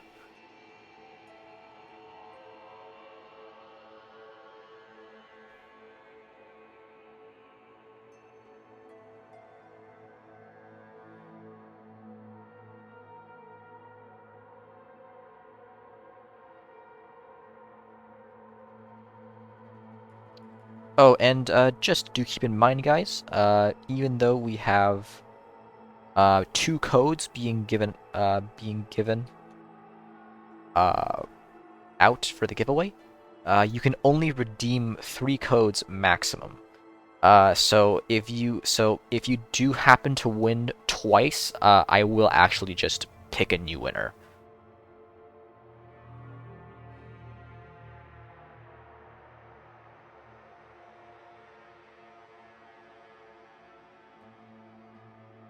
For some reason, they closed the room. They did? Oh, that's Yeah. strange. Okay. Weird.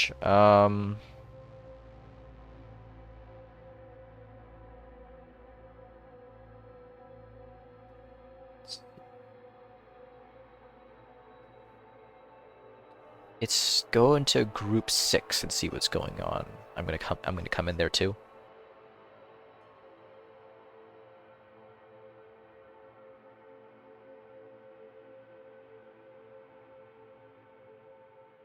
Okay, the room is up again. Someone got in trouble for using ASW plans. Yeah, I saw that. CAG, I believe, right? Yeah. Unlucky.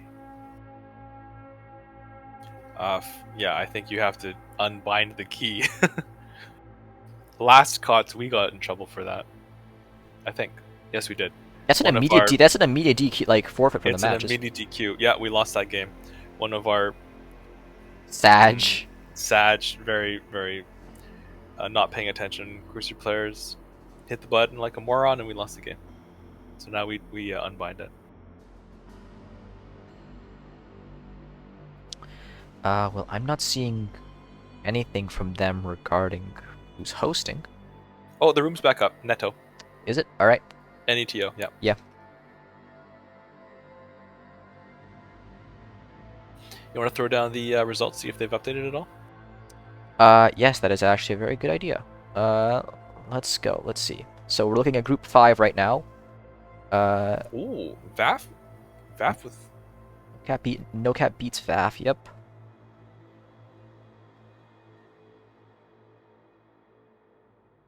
Okay, so it's not quite lined up, but it looks like it's played, wins, draws, losses. So Venom Attack with 3 wins and a loss. That's pretty good.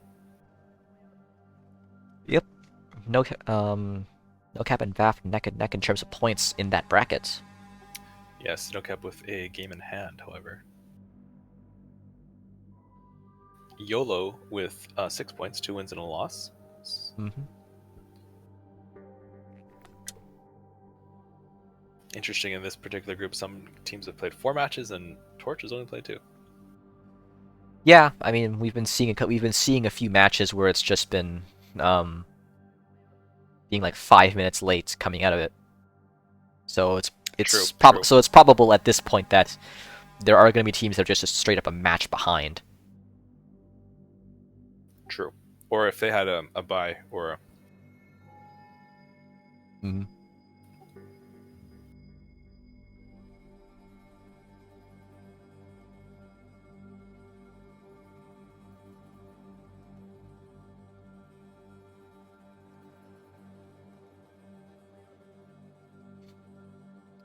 The room looking. It's like both teams are formed up already, but Star still hasn't readied up with any of their guys yet.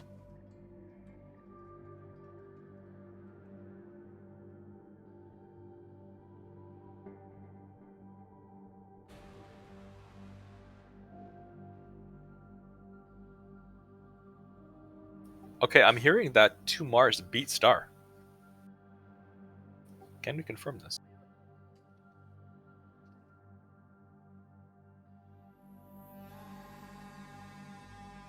Two Mars beat Star?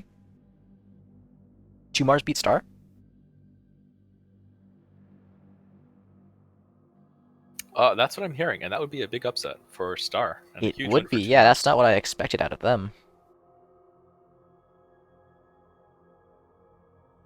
I'm also hearing that Fuel 2 has dropped from this group, so maybe we could pick up another game for that last one. Field 2 has 2 forfeits. I'm guessing they couldn't get a Yeah. team together.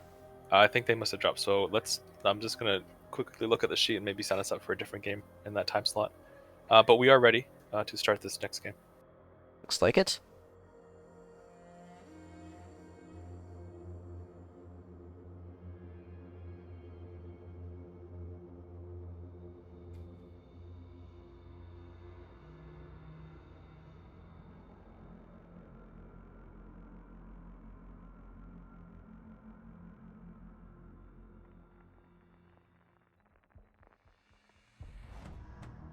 And we are live yet again. Star deciding to bring out the Bourgogne, Yamato, Moscow, Des Moines, Napoli, 4 DDs. Shima, Gearing, Marceau, and Daring.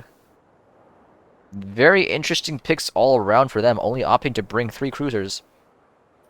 And once again, we do see a Marceau for the Star side. I wonder if he dives the cap. So from the Komodo Sky, we have Yamato, Kremlin, Venezia, Napoli, Moskva, and Nevsky, Action stations. and Daring, Z52, and Shimakaze. And once again, I'm assuming the Z52 will go to C,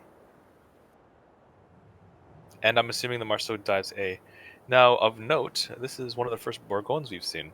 Yes, Star bringing this the is. Bourgogne. I was going to bring that up. Bourgogne, a very interesting pick.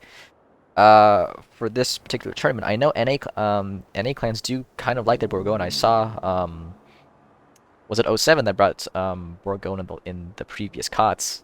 Yes, Not to great effect, mind you, but they still brought one. Bourgogne, a very, very effective Tier 9 clan battleship.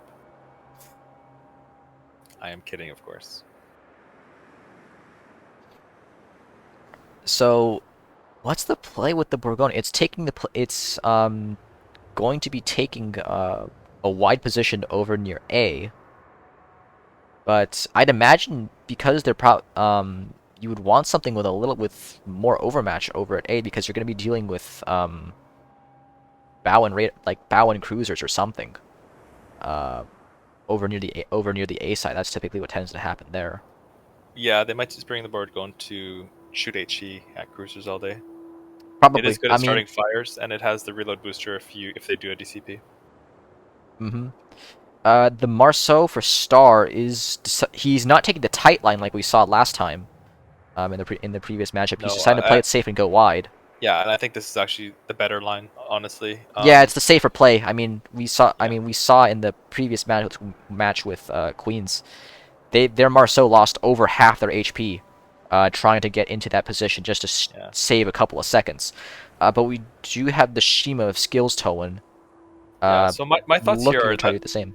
if Star looked at the at TKS's I mean composition, I think they could have probably sent the Marceau down the middle because there's no gunboats really. And if you look at the way it's set up, they could have definitely sent the Marceau down the middle. But overall, this is the safer line, I think, for a Marceau to go into A. I think Good so. torpedoes here by Skillstown. I think he needs to send his other rack as well. Yeah, if he sent his, I was going to No, say if he sent it, just not in time. Just not in time. if he sent his third rack just a bit more towards the right, I think Marceau he is sends spotted. it He'll take a bit of damage from a little Marceau. bit of chunk damage in, but yeah, Shima sends out that third rack a little bit too late. I think if he A bit sent too out late, that yeah. he sent out that rack like probably like good, I don't know, 30, 40 seconds earlier, he might have had a chance there. Yeah, and this is something that could you can practice in scrims or in training rooms. You get someone to play a Marceau and someone bring a Shima and see where the Shima has to blind torp that he actually has a chance to hit the Marceau. Hmm. So the good idea, but the execution wasn't there. So the Marceau does save a bit. Oh. Does What's going on at C? C, there's a daring Down in a very interesting position here. Oh, this is interesting. it is working. It is managing to work out No, but though. he's- The Z50 He is perma-hydro though. he is going to, but if he gets close enough, is he going to be able to get hydro on the Z52? I think that is what happened there. Yeah, because the Z52 is low. He's halved already. But this daring is in perma-hydro. Well, they have nothing that can shoot him though. Very interesting positions being taken up here. Yeah, so unfortunately for Komodo Sky, Admiral Obvious is not in the greatest position because they're not really playing for the 910, so I'm not sure what he's going to shoot. I guess he's shooting a Napoli, but... It's going to take a while for him to do that. Yeah, like he's never going to kill a Napoli. So I would maybe think about repositioning this Moskva. To get him so he can shoot this daring. The daring seems to be totally fine just sitting here in Hydro because no one's shooting him. Oh, Venezia He tries does to have, yeah, the Venezia is trying to lob shots over, but I think he's just safe behind here. Yep, appears to be. So a pretty good spot. So pretty good spot that he found just over here. I don't know if that's a good spot or if it's just a good spot right now because TKS cannot shoot him. Oh, he gets a hit there. Ooh, he does. He is in danger if he does stay there. That Venezia will find the range eventually. Yeah, I think this Moskva here, Admiral Obvious probably should reposition. Yeah, Star. Meanwhile, though, they do have the early cap, and it looks like B is going to be ticking for them pretty soon, unless TKS does not manage to get their daring into the B cap in time. So that is 2 points ticking in the favor of Star. Oh, Bordegon dodges Shimikaze torps. No, he hits two. Ooh, He ate one and then another, I think. This Bordegon. that Bourgogne. It looks like he only ate. I think he only ate the Really? one. No, he ate two. He ate two. No, he ate two. Yeah, one from an earlier rack and then a second one. Yeah, he's down to basically like half health at this point, and it's more or less just 3v1 on him. Yeah, The it's Napoli- 3v1. Yeah. Napoli, Kremlin, and the Shima all bearing down on him, and Bourgogne not exactly known for its tankiness. No, it's not. They gotta. But the thing is, it's known for its speed, and if he can get away, and it's not like the Napoli and Kremlin are known for their DPM. No, not in particular, and Kremlin So- doesn't have the overmatch to get big damage in on this guy, so it is going to be all on the Shima of Skills Towen to see if you can torpedo him down. But or if Kremlin gets some some good hits here. yeah, but Flores in the Bourgogne down to only 28k. So over at C, Komodo Sky has extracted their Z52 from C cap, but then is now triple capped. And their daring is taking a ton of heat at B. For TKS, yep. There it is. Oh, no. How did he get spotted? He's, Is it the Des Moines radar? Yeah, it is the Des Moines radar. He walked into Des Moines radar. Oh no. Oh, this could be disastrous. It is just... He's dark, but he's There is still blind suffering. fire coming in at him. I think he's okay. I think he just makes it out. Oh. Just makes it out, I think. Yeah, fire will be. Ooh, Oh, wait, it's a fire! permafire! That's a permafire! Oh my god! Oh, Oh, never mind, never mind. Oh, Jesus. Wow. Christ! He was suffering with the broken engine, but his DCP came in so handy at the end there. Oh, that was Well played by clutch. Mark for Okay. saving his ship. Not well played for getting in Des Moines Radar, but he did save his ship. So He still has 2 of those heals. He can get back to 1/4 HP. But yeah. Okay, so if you look at C, the Napoli and the Kremlin, like they have to go into this cap yesterday. Skillstown's running 12-kilometer torps. He's losing range on Bordegon even here. Okay, Napoli and Kremlin are going into A. This is something yes, that they don't really have. needs. There's Yeah, nothing that's really pressuring them there. no, and they need to have some cap presence. Oh no, I mean like the points are ticking up so fast. If Napoli gets spotted while it's in A, could the Bourgogne pick him up? It depends on his positioning. Marceau spam is also a possibility here. Yes, that is possible, but they just don't have anything at B that can spot him right now. Daring might be able to if he pokes out a bit more. Oh no, the Nevsky so The between A and Nevsky. B. He's dead. Ooh, He's actually dead. Oh, polar bear farts with the brain fart. Oh no, dead. yikes! So that's the first kill of the match right there. Oh, and Nevsky he goes dies to down. flood. He dies to flood, so he must have been a torpedo. Yeah, he had gearing torps. Oh, good gear, good torps for the gearing there. Good torps.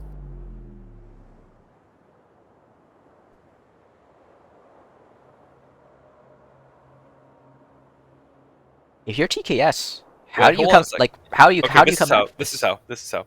They pick up this kill on the Bourgogne, which is a possibility now that he's down to 12. Right? And then the Bourgogne, and then the Kremlin just keeps on W king, and then maybe smashes the Des Moines. Neto is in a really unfavorable position if this Kremlin rotates his turrets right now. Like the Kremlin of Doom Troopers Yeah. is in a really good position. He's got in the flank. The enemy is about to win. No, he does. He is looking at him. Can he get a shot off? He's I don't know bringing if his. He's gonna try and bring his third gun to bear here. Oh, hurry up, He- hurry up, hurry up! Neto Oh, does not see him. No, he does. He doesn't see it coming. Oh my god, but he's got to get a shot off. The angle might not be good enough right now. Oh, he's He- giving up on it. He Didn't even didn't. take the He shot. didn't take the shot. No, he didn't take the shot on that Des Moines. I don't know, man. Man, that could have been a kill right there. Now he's turning his guns again. Oh, He does take the shot, but just as Takes the the Des shot, Moines yeah. gets back into the island, AP from the Kremlin is out. Nope. Just pen damage. Yeah, just on the butt. I think he was in between two mines to shoot the Des Moines or to shoot the Bourgogne again. And the Z-52 of Finks goes down. That is unfortunate. So they're already down 2 ships. But they are still ahead on the HP trades. TKS. Yeah, I guess because they... It might How be are because Well, because they have like 90,000... How much does the Kremlin have? Kremlin has like... 108 or something like that. Yeah. Oh. Marceau should... Oh my god, they're gonna come and... What are they doing here? Look at the Kremlin. Star doesn't give a single fuck. They're gonna walk at a Kremlin and a Shimikaze here? Marceau is going for it. Marceau is going for it, running it Shima, down on shoot the Marceau. 6k HP. Shima, shoot! Kremlin! Turrets! Shoot! Guns! Holy shit, what is going on Oh my here? God. Marceau does get the torps off. I don't Shoot think it's going to guns. have the alpha, though. No, but he gotta die here. Oh, Nascimento does go down, but the Yeah. Daring Daring with- decides to go for the full rack. Oh yeah. He is going to get the kill here. Yeah. Oh my god. They just ran at him. They did not care, and they're like, "Well, let's go kill a Kremlin together." Just yes. ran it down. We're ahead on ships. We Oh can my make God. this play. And now the Shima's in massive trouble here. I think he goes down here. Yeah, he does. There's no escaping this. He either dies now or when his smoke dissipates. Yeah, I think that's Wow. GG. Yeah, commanding victory by Star here. Commanding victory. They only have 1 cap, but they do win on... Ooh! TKS has stopped point flow. Yeah, they stopped the points, but are there kills on the board here? No, they don't have. I don't think so. They might kill No, the Bourgogne maybe. HP is too high right now to get to do anything quick. Yeah, Shimikaze over at C is their probably the most likely kill. They're going for it. They got the Daring, Moscow, and Venezia all chipping in here. Venezia sap is out. Yeah. Ooh! 84 Shimikaze gonna die HP. here. He's stopping, guys. He's moving forward. He's dead. He's dead. He's dead. Ooh, yeah, that's it. There it goes. Okay. So they're gonna. But here's the thing, Star has reformed, and now they're gonna just push into B. Yeah. I think once they make this push down into B, that's game.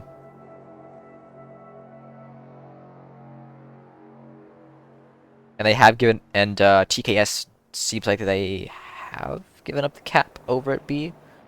Yamato of Adamas Wrath is pushing in.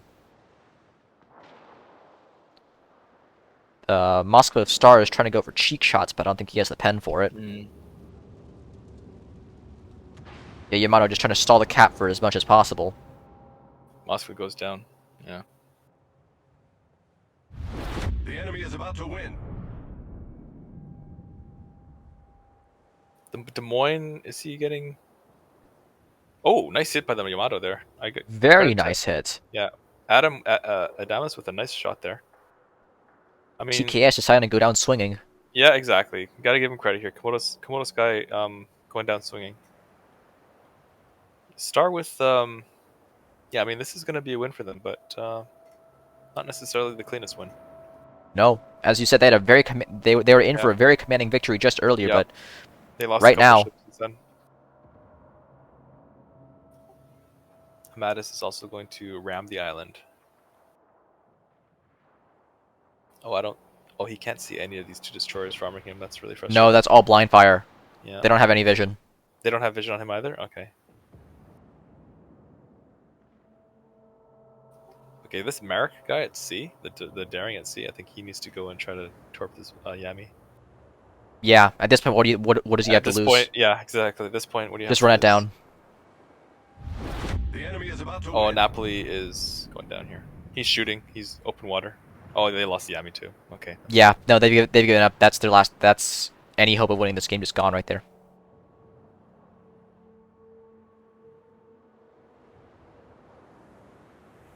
They are farming down this Yamato though. Ooh. Venezia big stick diplomacy taking more hits down to 9k. It's just the two of them left. Yeah. Points tick over. That's GG. Well played by Star. Hurricane Clan getting it done. Yep. I think Komodo Syndicate had some good ideas. They played. Yeah, I mean that's going to be a challenge for them. So. No, it will be from the very beginning. It was going to be an uphill battle for those guys. Yeah. Very well fought, especially towards the end there. But yeah, Star does take this one.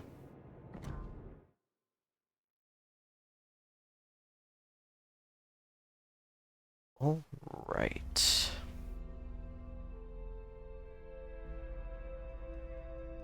All right. What's your next game? The next game is going to oh. They're asking for my stream link. Oh, did he ask for that? Like, I'll just give it to him now. yeah.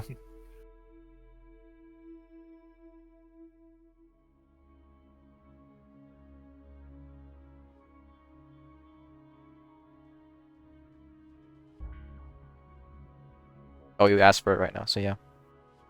Alrighty then. So our next game is going to be with Oh, F11 versus F11 and GLHF, our second to last Nice. battle.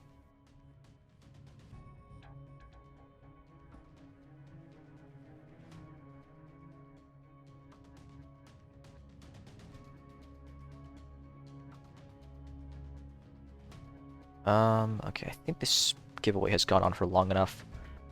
I'll end the giveaway there. Let's pick a, actually wait, do we have to run to the next one? We should at least find it. It starts right, it should be starting right now actually. Okay, who's hosting it? What does the almighty spreadsheet say?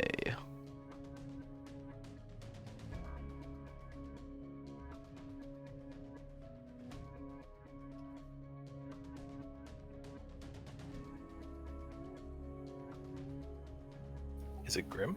Yeah, it says Grim0013, so let's try and look for that. That is not his in-game name, so we'll have to take a look at the group. So look under groups, it's under group 7.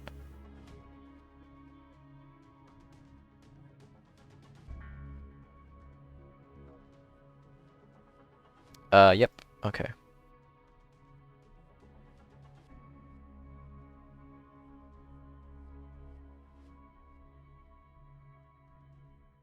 I just can't find it. Oh yeah, it says Grim, but is it up right now? I didn't see it when I looked for Grim, at least.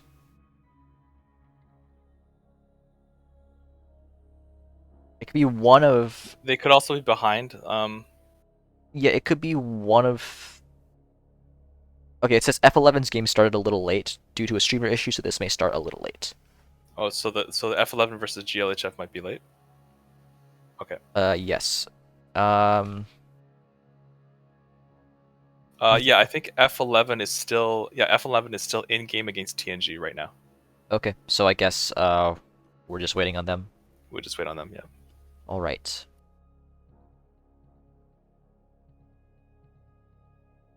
Oh, we have one of the reps for GLHF in chat. Welcome to the stream. Who is it? Taxi driver? Yeah. You guys better win. Oh, this is a 5-minute delay, right? Okay. Yeah, it is under a 5-minute delay. You can, if you type in chat though, it will do it in real time. Oh, chat's real time? Okay. Yeah.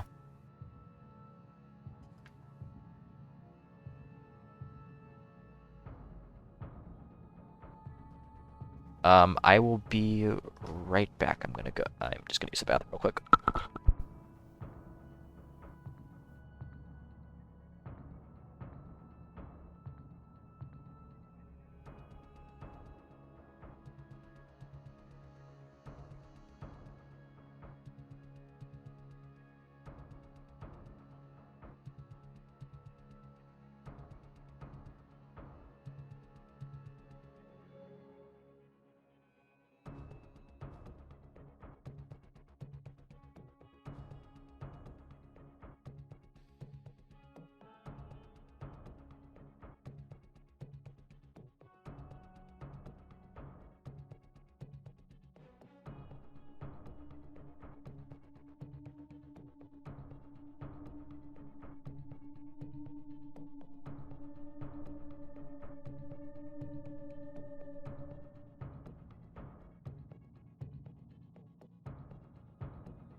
Right, and we are back. Okay.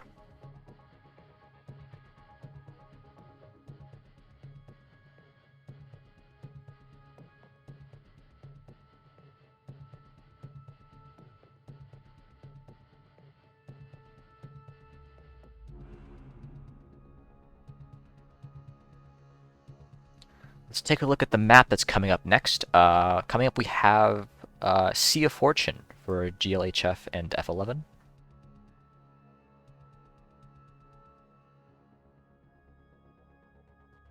So I'll just pull it up here.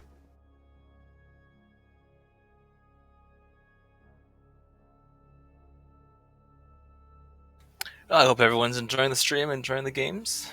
I'm Yep. having a lot of fun time here. Some really cool plays, some Very some interesting solid plays. plays, some very questionable plays, but that's what makes the games interesting. Mm-hmm. Looking forward to this game here. It should be a big one. Let me see if I can pull up the standings. Actually, yeah, let's take a look at those. What do we have so far? Well, interesting. A three-way tie for the lead. Yes. But to show coming out with one more win in hand. Wait, you're looking. Oh, okay. Sorry, I'm looking at the group 7, not the other. Oh, one. so I'm looking at the tournament screen right now, which is for group 4. Just to update for the group that we're playing in. However, it is TNG with 15 points, F11 and Good Luck Have Fun both tied for 12, and then Star 3 and 4 Deuces have 3 points each. So TNG coming up pretty strong then. So what that means is, if my math is correct, that both these teams have clinched the next round. So we'll probably be seeing some pretty big plays coming out. These teams have just everything to lose here, so I think we should be we're going to be in for a very exciting match coming up. Yeah, and I think it should be pretty even as well. Rooms up under Grim. All right, this is the group that unfortunately Salsa had to forfeit. Right, yeah, Salsa. That was unfortunate from them. Okay, sorry. I did not complete the raffle, so we started this. I'll just pick a winner real quick. Goto Zaz. Congratulations, you've won 2 codes for 5 resource containers. So I will put your name down, my friend, and I will send a DM to you after the stream is over with your codes. Congratulations. So we have 4 winners on the board so far. So I'm going to start the final giveaway for this stream, and then that'll be all the codes that we have. So good luck to everyone who's going to enter.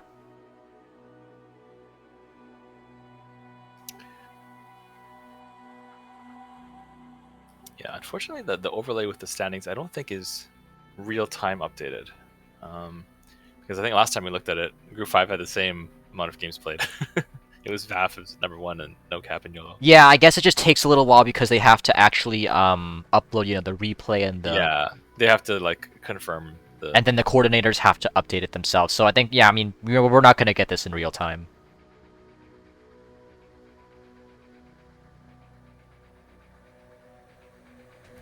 Okay, they are starting to come in here. I think this is going to probably be GLHF's toughest match so far.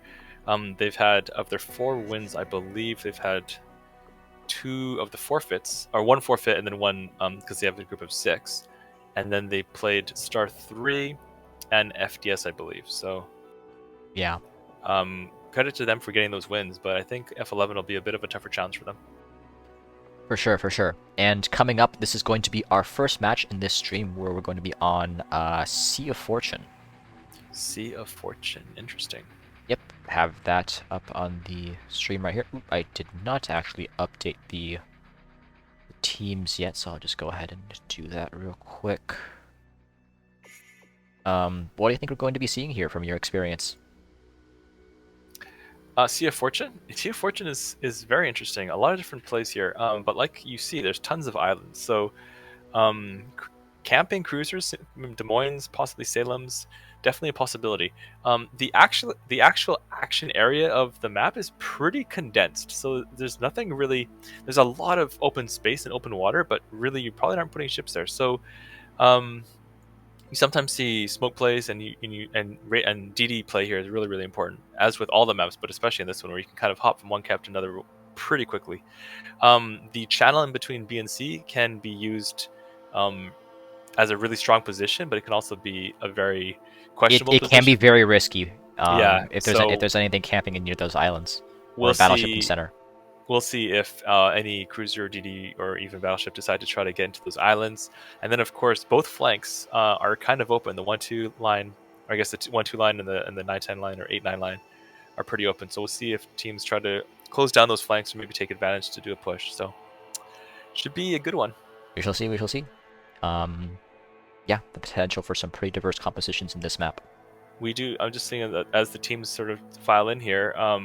F11, I believe, is in the Well Done community, so they're going to be pretty solid. And it appears they have a couple Well Done players too, so they should be a really good challenge for GLHF, which is, of course, in the GGWP community.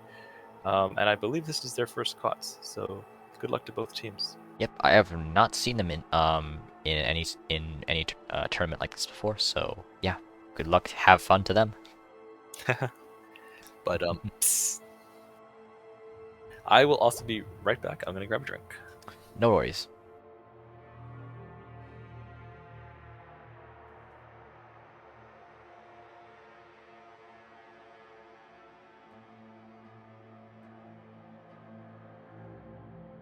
And just a reminder to those of you who are on the stream right now, we are actually working on a 5-minute delay. So unfortunately, I know a couple of you guys have dropped a follow onto this channel, so I'd just like to take this time to say thank you to everyone who has followed. I might just go through the names right now.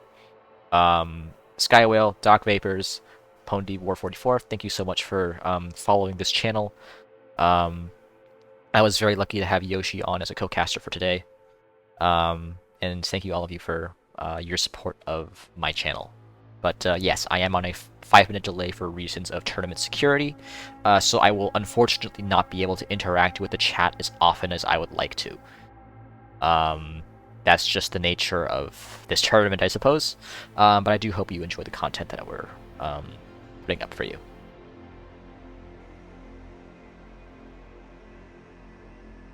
Okay, I'm back. Looks like just in time.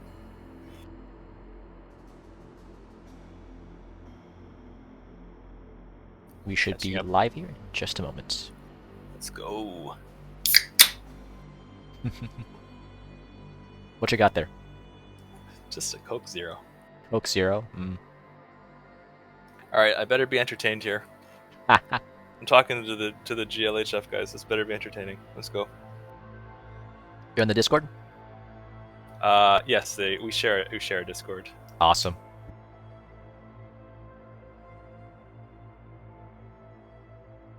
Of course, I'm not in any of their channels right now. I'm with you.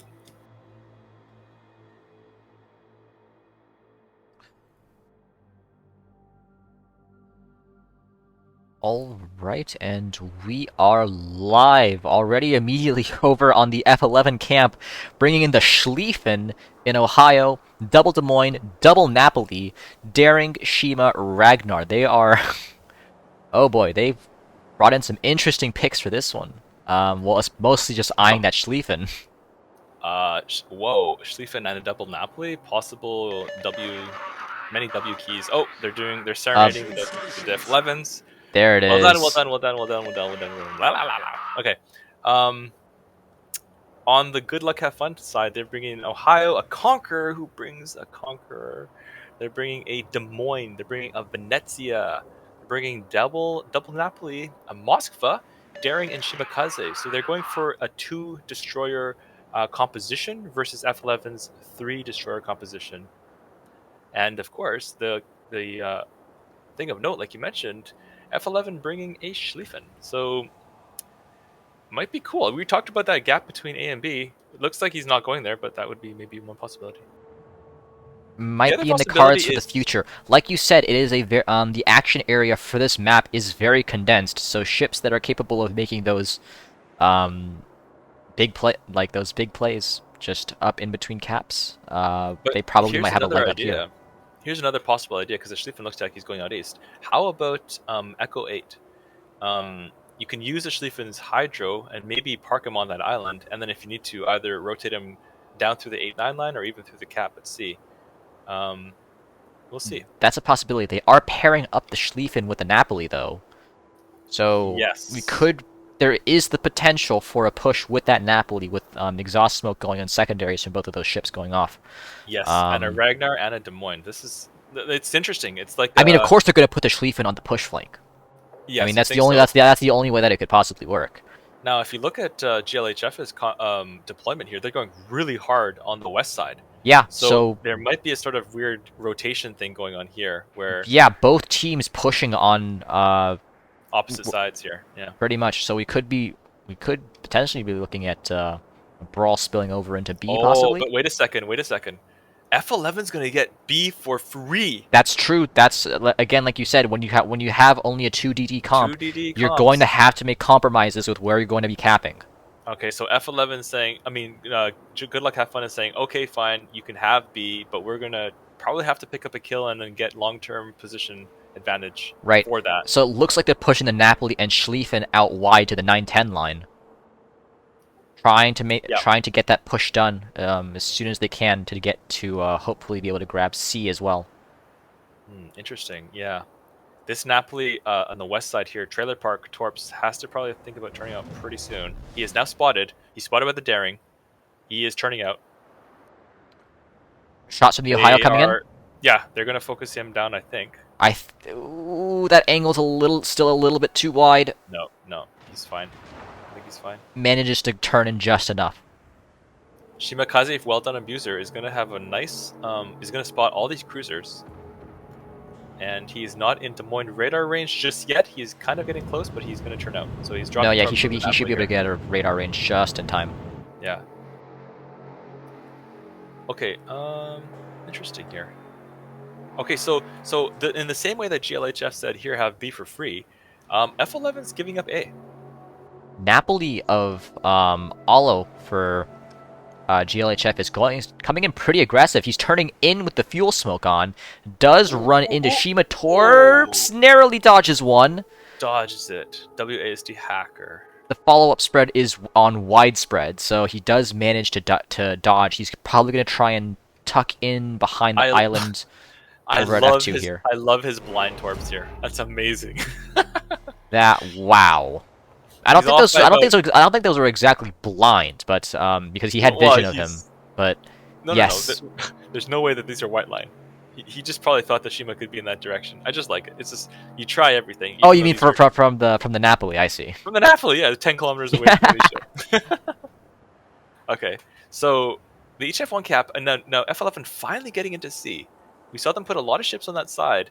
But Napoli and Schlieffen taking their sweet time over here. Actually, they're not. The Schlieffen is no longer going for the. They're not. It's back going away from the 910 line. It's rotating over to. Oh, interesting. They're rotating. It looks like they're going to rotate their Schlieffen to try to counter a huge push at A. Now, for good luck, have fun. They can't get stuck on the 2-3 line here.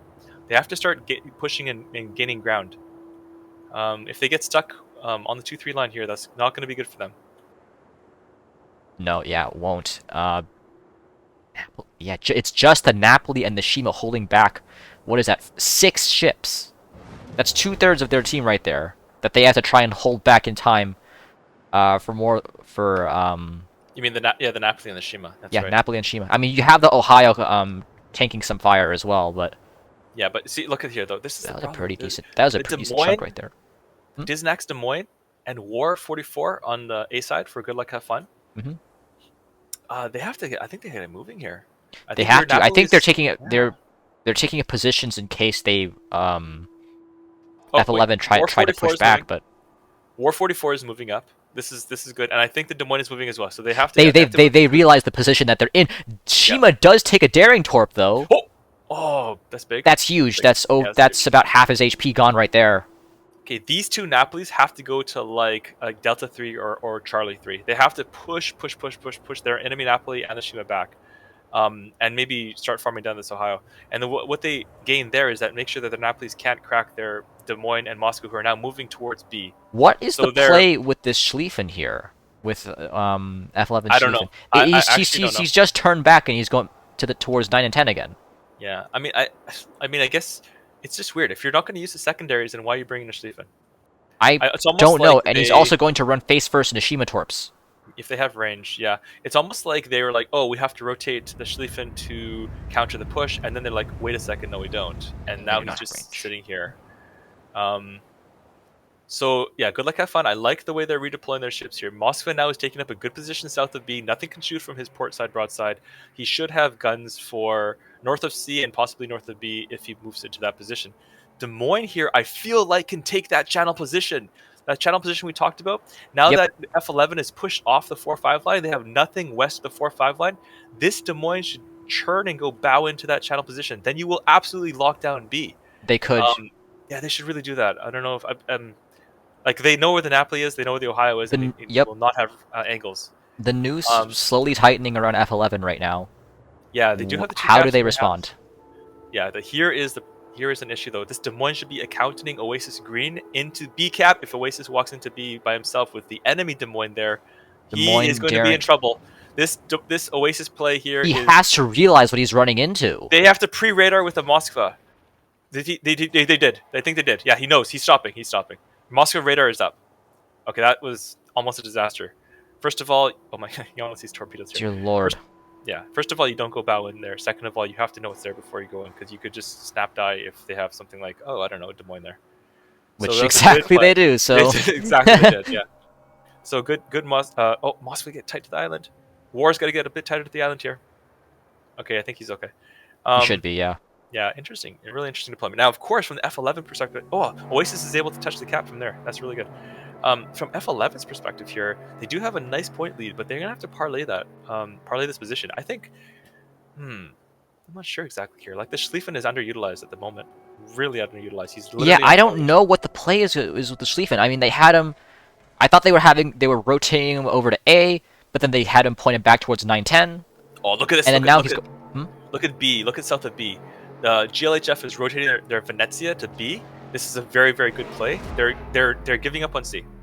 They got B, and now if they have a Venezia south of B, and they get any vision on any of either the Daring or the Shimikaze, he can crack them in half. So that is a good play there by GLHF. They've now taken 2 caps, and it's up to F11 to either get kills or to get B back somehow. But I think, oh look, they put the Des Moines in the channel. They did it. Big brain. They're listening to the Yoshi somehow. I don't know. But They're tuned into the stream, but it's on a 5-minute delay, so they're getting your advice about 5 minutes too late.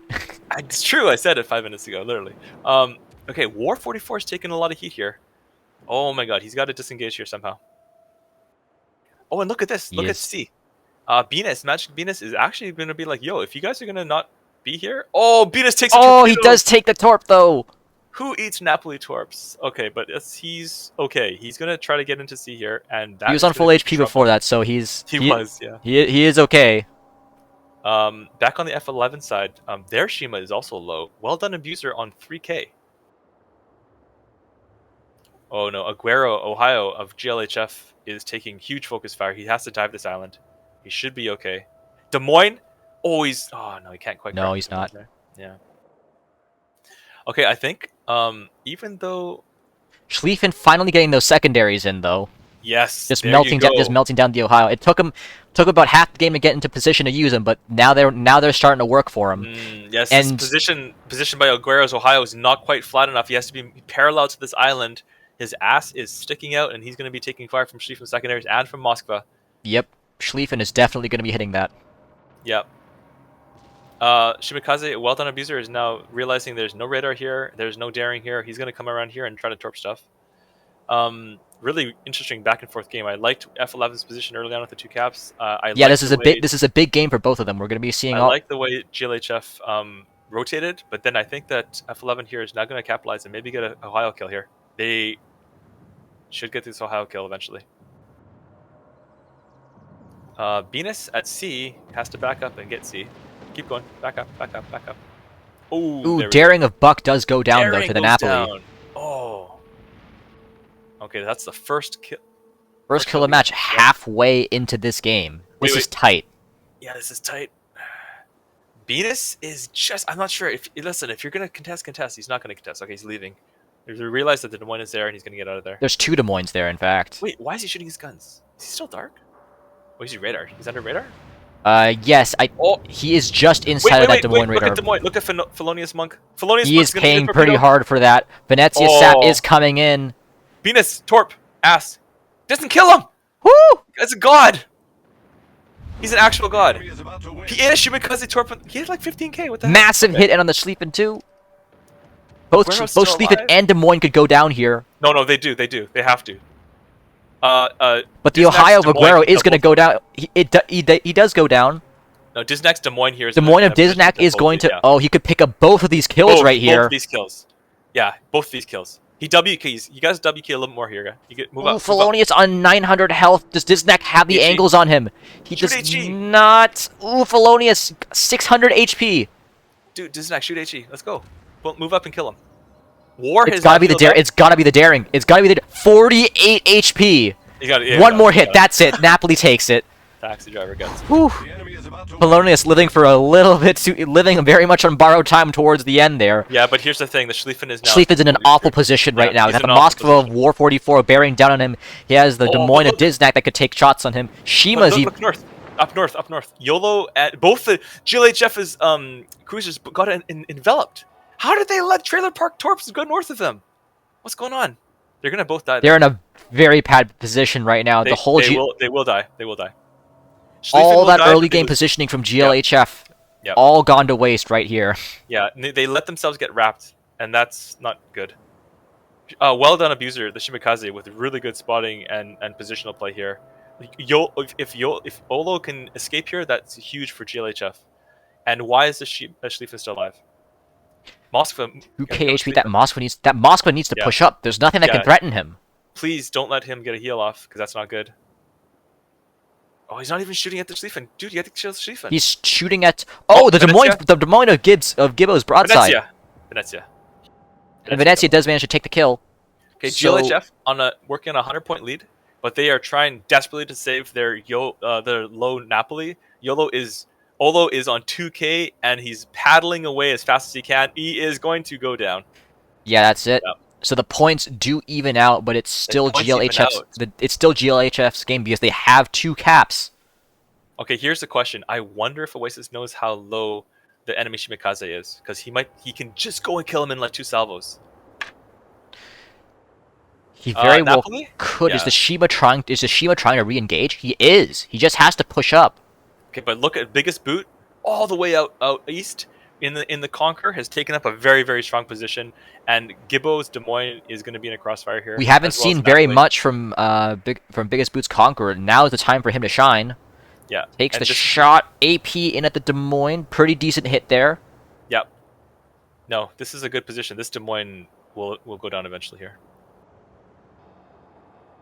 Diznax Des Moines still taking up a very annoying position for. Yeah, he's doing the right thing. Listen, this is what he should be doing.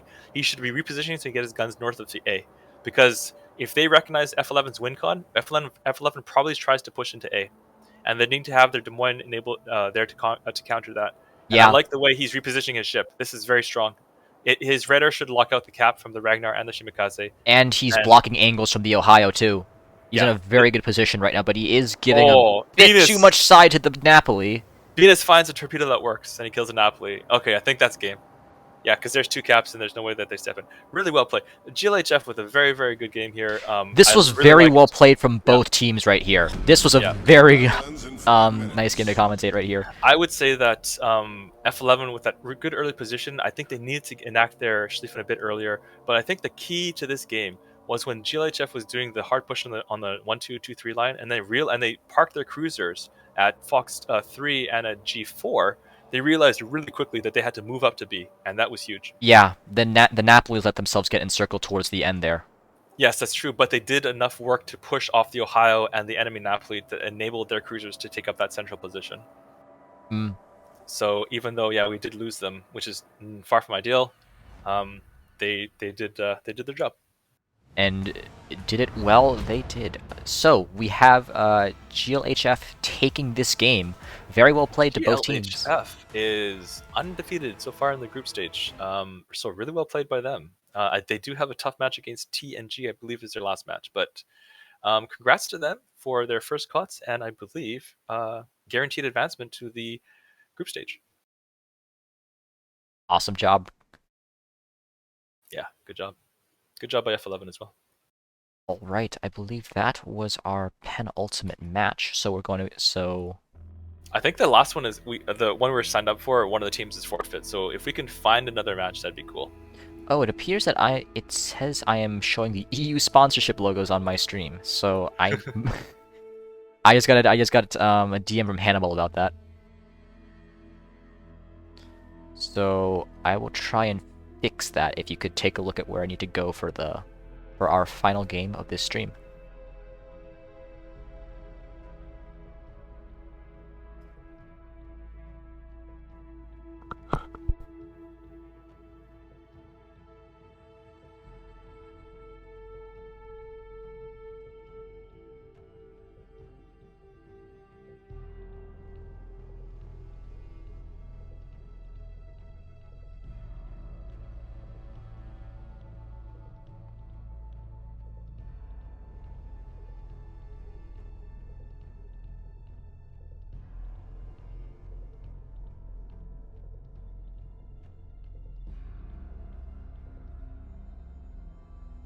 Okay, that issue should be rectified.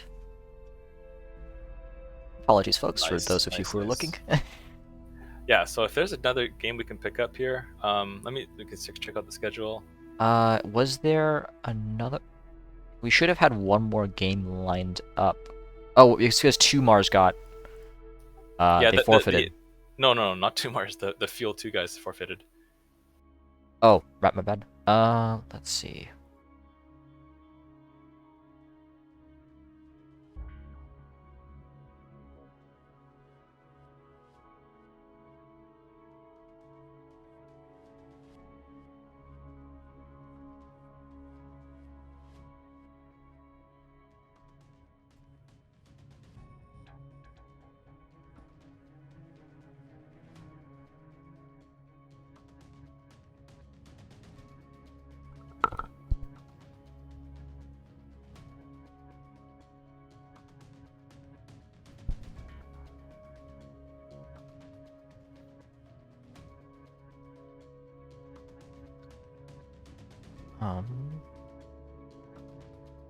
There's TK Sky and ANCMD.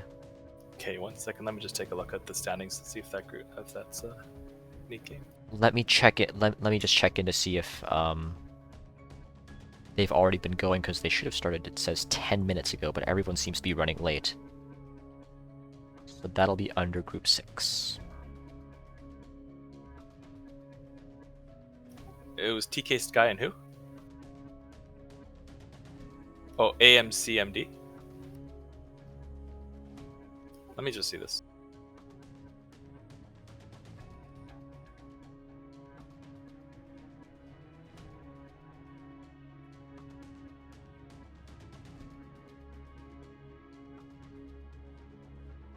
I think we should watch Star versus Keg if we can. Is that game already started? Star versus K Keg, I think. versus. It looks like Malta and Gaishu are already streaming for those guys. Okay, we can do the TK because I'm just looking at, so Star plays Keg and TK Sky plays AMCMD. So that's a must-win game for Keg. And even if they win, if TK Sky wins, it looks like they will advance. I'm not sure what the tiebreakers are, but they both have 5 games and 9 points. So Let me see if, I think we can have multiple streamers commentating on the same game. So let me actually just see if I can slot in. You know what? Yeah, yeah, it's up to you. Totally. I think both are cool, but I think the Star versus K game is pretty interesting because if Star loses that, TK Sky wins. They're expected to probably win that, and then Keg, yeah, Star could be out. Oh, they're already. They haven't started yet. I'm in. Okay, what's the name of the room? It's under Neto again.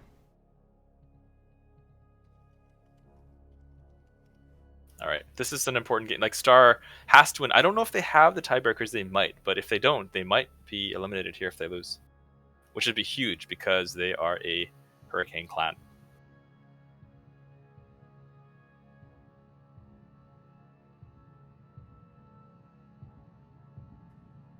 So it's make or break for the for both It's of make these or break guys. for. I think it's make or break for Keg for sure. I'm expecting Komodo Sky to probably beat Allied Naval Command. So if that goes to plan, then Komodo Sky will have 12 points, and if Keg loses this game, they will be on 9 points and eliminated. If they can win, they will also be on 12 points, and then it comes down to tiebreakers. I see.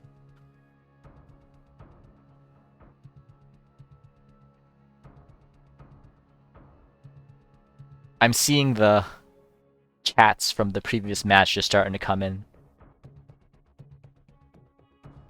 Oh, on the stream? Yeah, from stream, because Yeah. it's on a 5-minute delay, so everything that we're getting is reacting to stuff that happened 5 minutes in the past. Comical.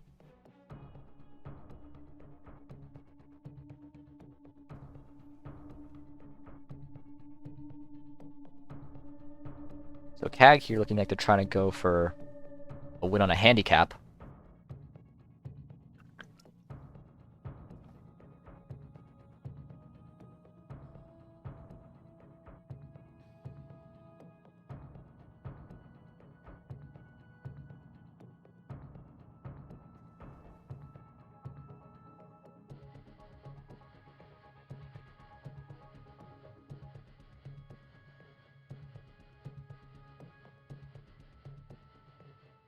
Who's Viper?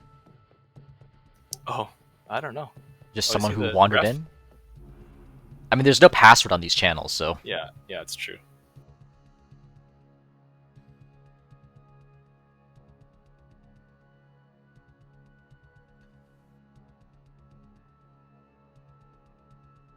Wait, does Yoshi actually have a Twitch stream? No, I do not have a Twitch stream. I am just piggybacking off Berserk's stream, so thank you to him for allowing me to join and co-cast today's matches. Yeah, of course. I mean, I'm very fortunate to have someone with a lot of competitive experience on stream with me today. I do not pick up on half of the stuff, positioning-wise, especially in the first 5 minutes of the game, so I'm very fortunate to have you on here. You're always welcome back here if for future streams whenever I decide to go for tourneys.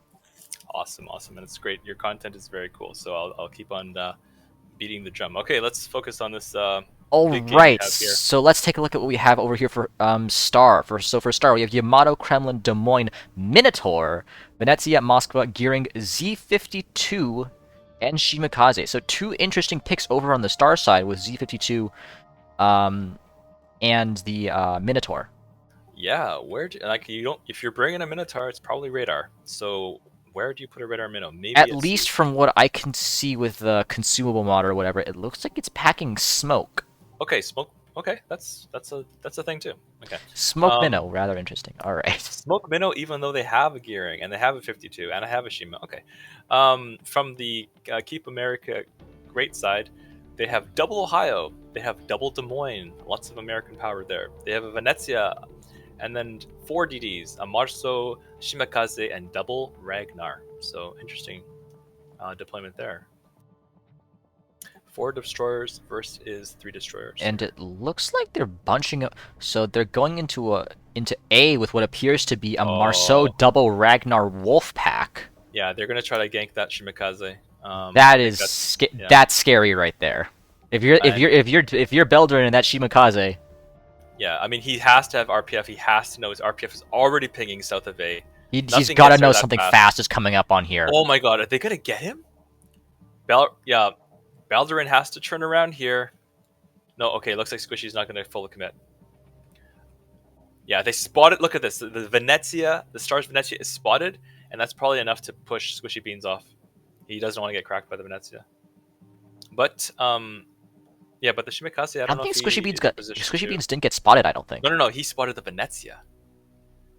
So he knows it's probably going to be Shima on here.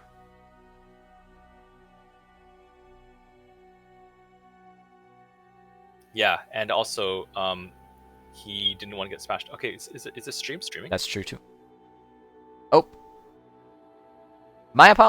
it happened. My apologies, folks. It's okay. Radio. We give such detailed information. They don't even need to see the actual game. It's not good. Thanks for reminding me. That would have been. So it did end up happening.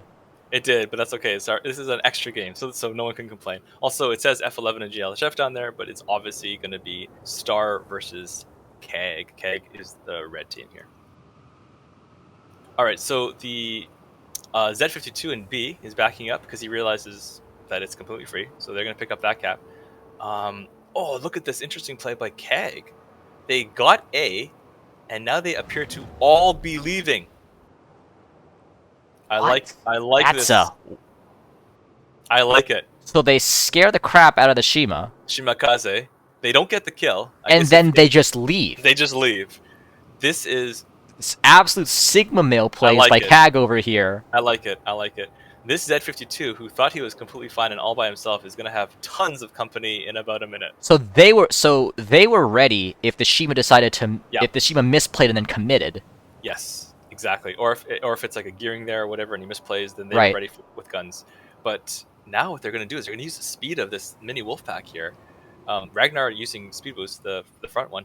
Yep. And just Z52 does seem to see it coming. Gets preemptive torps out, but he was just a little bit too early on those. Yeah, really good preemptive torps. So brilliant torps there. Okay, so what do they do here? Now they try to sneak into the cap. Yeah, cool. So now Shima realizes there's nothing there because the RPF is going to be all the way to B. Shima looks like he's just going to bow into A. I think Venezia here for Star has to just go down the 1-2 line and harass them on the flank.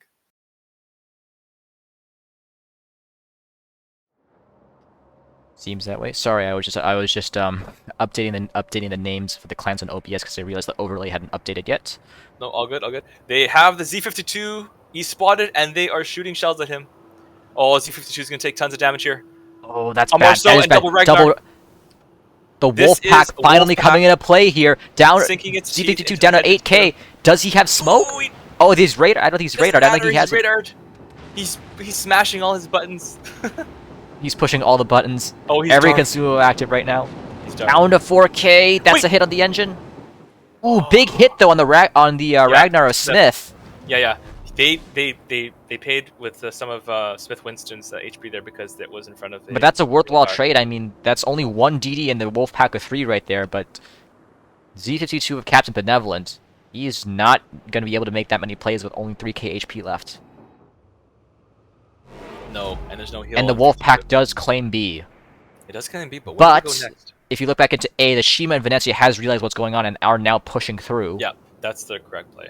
So that's going to be a bit of a thorn in the side of Pyromaniac there in the Ohio. They're going to put some pressure on him to move out of his position near B. And he is getting focus fire in... Ooh, big salvo from the Yamato. Half the HP of that Ohio knocked out right there. Oh no, Pyromaniac shows a bit too much side, and Yamato shows it still has... Massive still gets it hit done. from the Yamato of floors. That was an Oh my excellent God. shot from him. Yeah, I mean, this Pyromaniac was caught in a turn that is so unlucky for him, but great shot there by Floors. This Ohio is, yeah, he's got to try to heal some of that back. Okay, looks like they're Follow-up splitting up the salvo Wolf from Pack. the Yamato. It looks like on the Des Moines of Newmaster, who's also caught out broadside. Really good hit. A little bit of chip damage. It could have been so much more, though. Just Okay, let a look little at- bit too much. Look at the minimap here. Look at how Star is engulfing, or surrounding Kag. Kag, I don't know if that play to leave A completely actually is good, because they were not able to pick up the Z52 kill, unfortunately. No, they were not. I think they were expecting to at least kill one DD with that strategy, and it just didn't work out. And now Pyromaniac is in major trouble. He's not Because he's go going to Star. have torpedo pressure in from the Shimakaze, but he has that Yamato to deal with too. He And cannot. Venezia.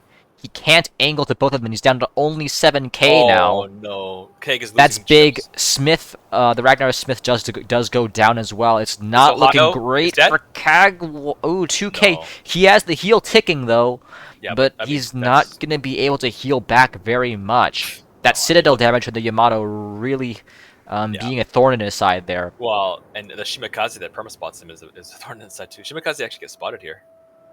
But, Yep. He- Um, He does, but he does have the smoke up, and I Does think have he's the outside of smoke, yeah. Ragnar's radar range, so I think he gets away with it. yeah, I think Ragnar had to be the one leading the push there. It's not Squishy Beans. You need to use that radar. Marceau of Swishy Beans is pushing up on him, but he does attract the attention of the Venezia. Ohio AP Wait. is also out of the Venezia, who is caught wide. Death strikes the Venezia! Ohio says I can do it too, and absolutely crushes the Venezia with a huge Ohio salvo. Big shot there by Pyromaniac. We're Oh my seeing god! Now all of a sudden, big this- hits coming in here. Now all of a sudden, the Shimakaze is in a world of pain here because this Marceau is saying, "You are not getting away from me." Squishy Beans is doing the right thing here. W King at this 17-9 Shimakaze. They are going to get that kill. They should. He's get just running at him. He's going to take it all. I think that Shima's only option here is to run it all the way to J1, but I think it's just delaying the inevitable at this point. I think he uses the island and tries to get Torps off. But anyways, like Star now closing down though. Look at this Des Moines. The real Reaper at sea is in tons of trouble here. He is going to go down. Yes, he goes down here, and I think That's it. Yeah, despite the valiant effort by Pyros Ohio to get that Venezia off, I think it's too much. I mean, they're down 4 ships to 1. Yeah. Yeah, it was a valiant effort towards the end by Kag, but Yeah, just let's not see. enough to make Squishy up Beans, for it. Squishy Beans does get the kill here on the Shimakaze. That wolf pack Yeah, ended up being yeah. costly, and it didn't really give them very much. I mean, it gave them the early cap advantage, but Here's the thing though, you don't need 3 ships to do that. You need 1. So if it's just about caps, then just use 1 ship, and the other 2 ships were, didn't really do much. They did not pick up the Shima kill at A. They did not pick up the 52 kill at B, and so the wolf pack unfortunately was not very effective. no, it was not. I think they were hoping to at least get one of them, but it just didn't. But it just didn't materialize for them at all. Enemy is about to win. Instead, all it did was that they gave up so much map control over on the A side, Yeah, I mean, and then I Star don't know. just tightened the noose around them. yeah, if they were able to kill that Z52 at B, then maybe that rotation works, but it didn't work in this case. The Z52 was able to get away, so good. No, it did not, and I think also losing the Shima or not killing the Shima over on the A side. Yeah. I think that definitely played into the Ohio pretty much getting nullified from this match. Yeah, exactly. The Shima did a good job spotting this Ohio. He's actually Putting still it- alive, so well played by him. But it's because he absolutely destroyed that Venezia. If the Venezia is still alive, then this Ohio's dead. That is true. Yeah, that was a very good shot from the Ohio there, but he was and still is living on I think living on borrowed time.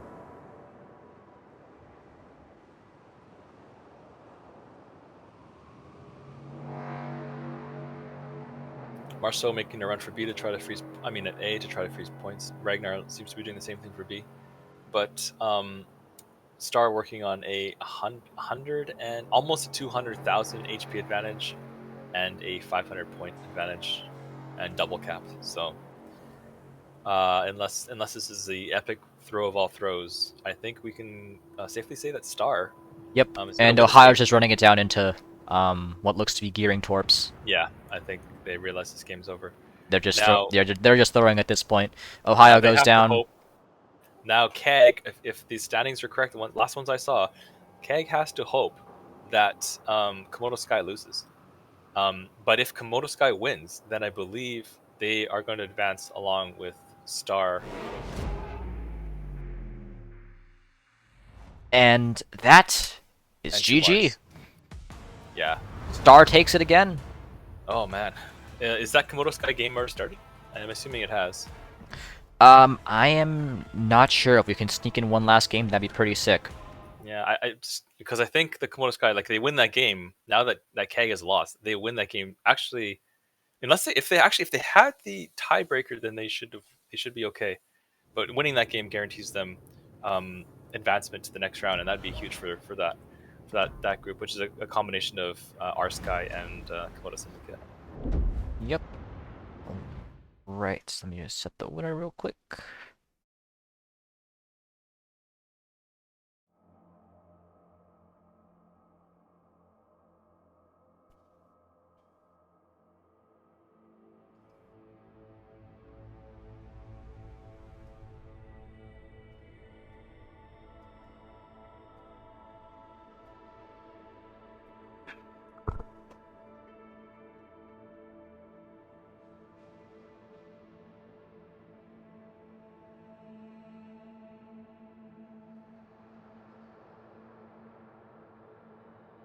While you are figuring that out, we do have the final pool in for the giveaway. So we're gonna pick one final winner for our code. So this will top off the last of our codes that we have here. So our winner is Junpei. Congratulations. You've won our final set of 2 codes for this stream. Congrats to you, man. So I will get those to you as soon as this stream ends.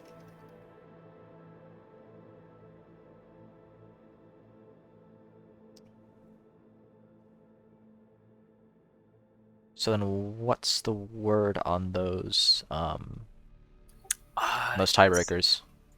Yeah, I think I don't actually know. I didn't do the research, but I think Komodo Sky should be fine because I think they actually have the first tiebreaker, and I think they probably win against the Naval Allied AMC or whatever. Mm. So let me see.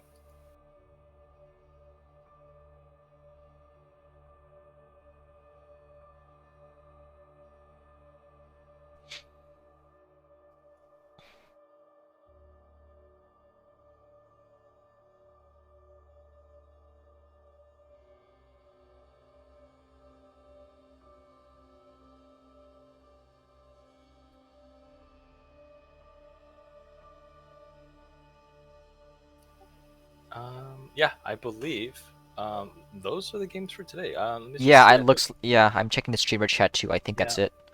Yeah. All right. So I think that concludes our stream for today.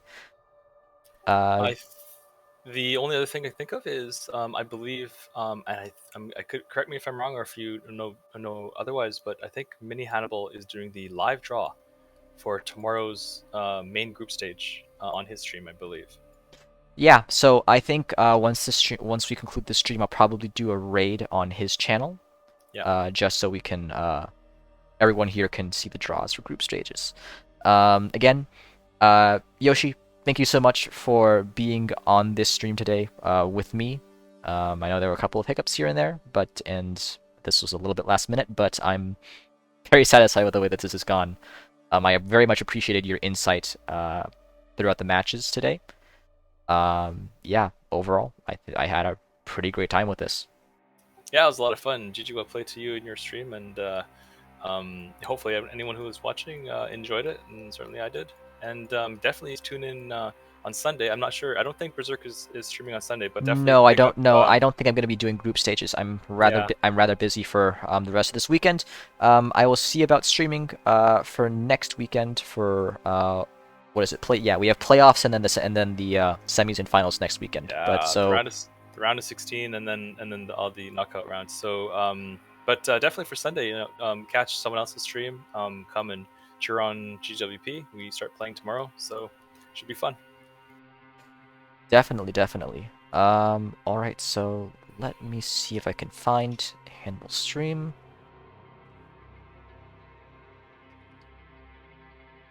There he is. Okay. So yeah. To everyone who came here and everyone who followed, thank you so much for supporting my stream and my channel. And I will catch all of you guys later. I'm gonna start the raid for Mini Hannibal right now. See ya. But yep.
Unit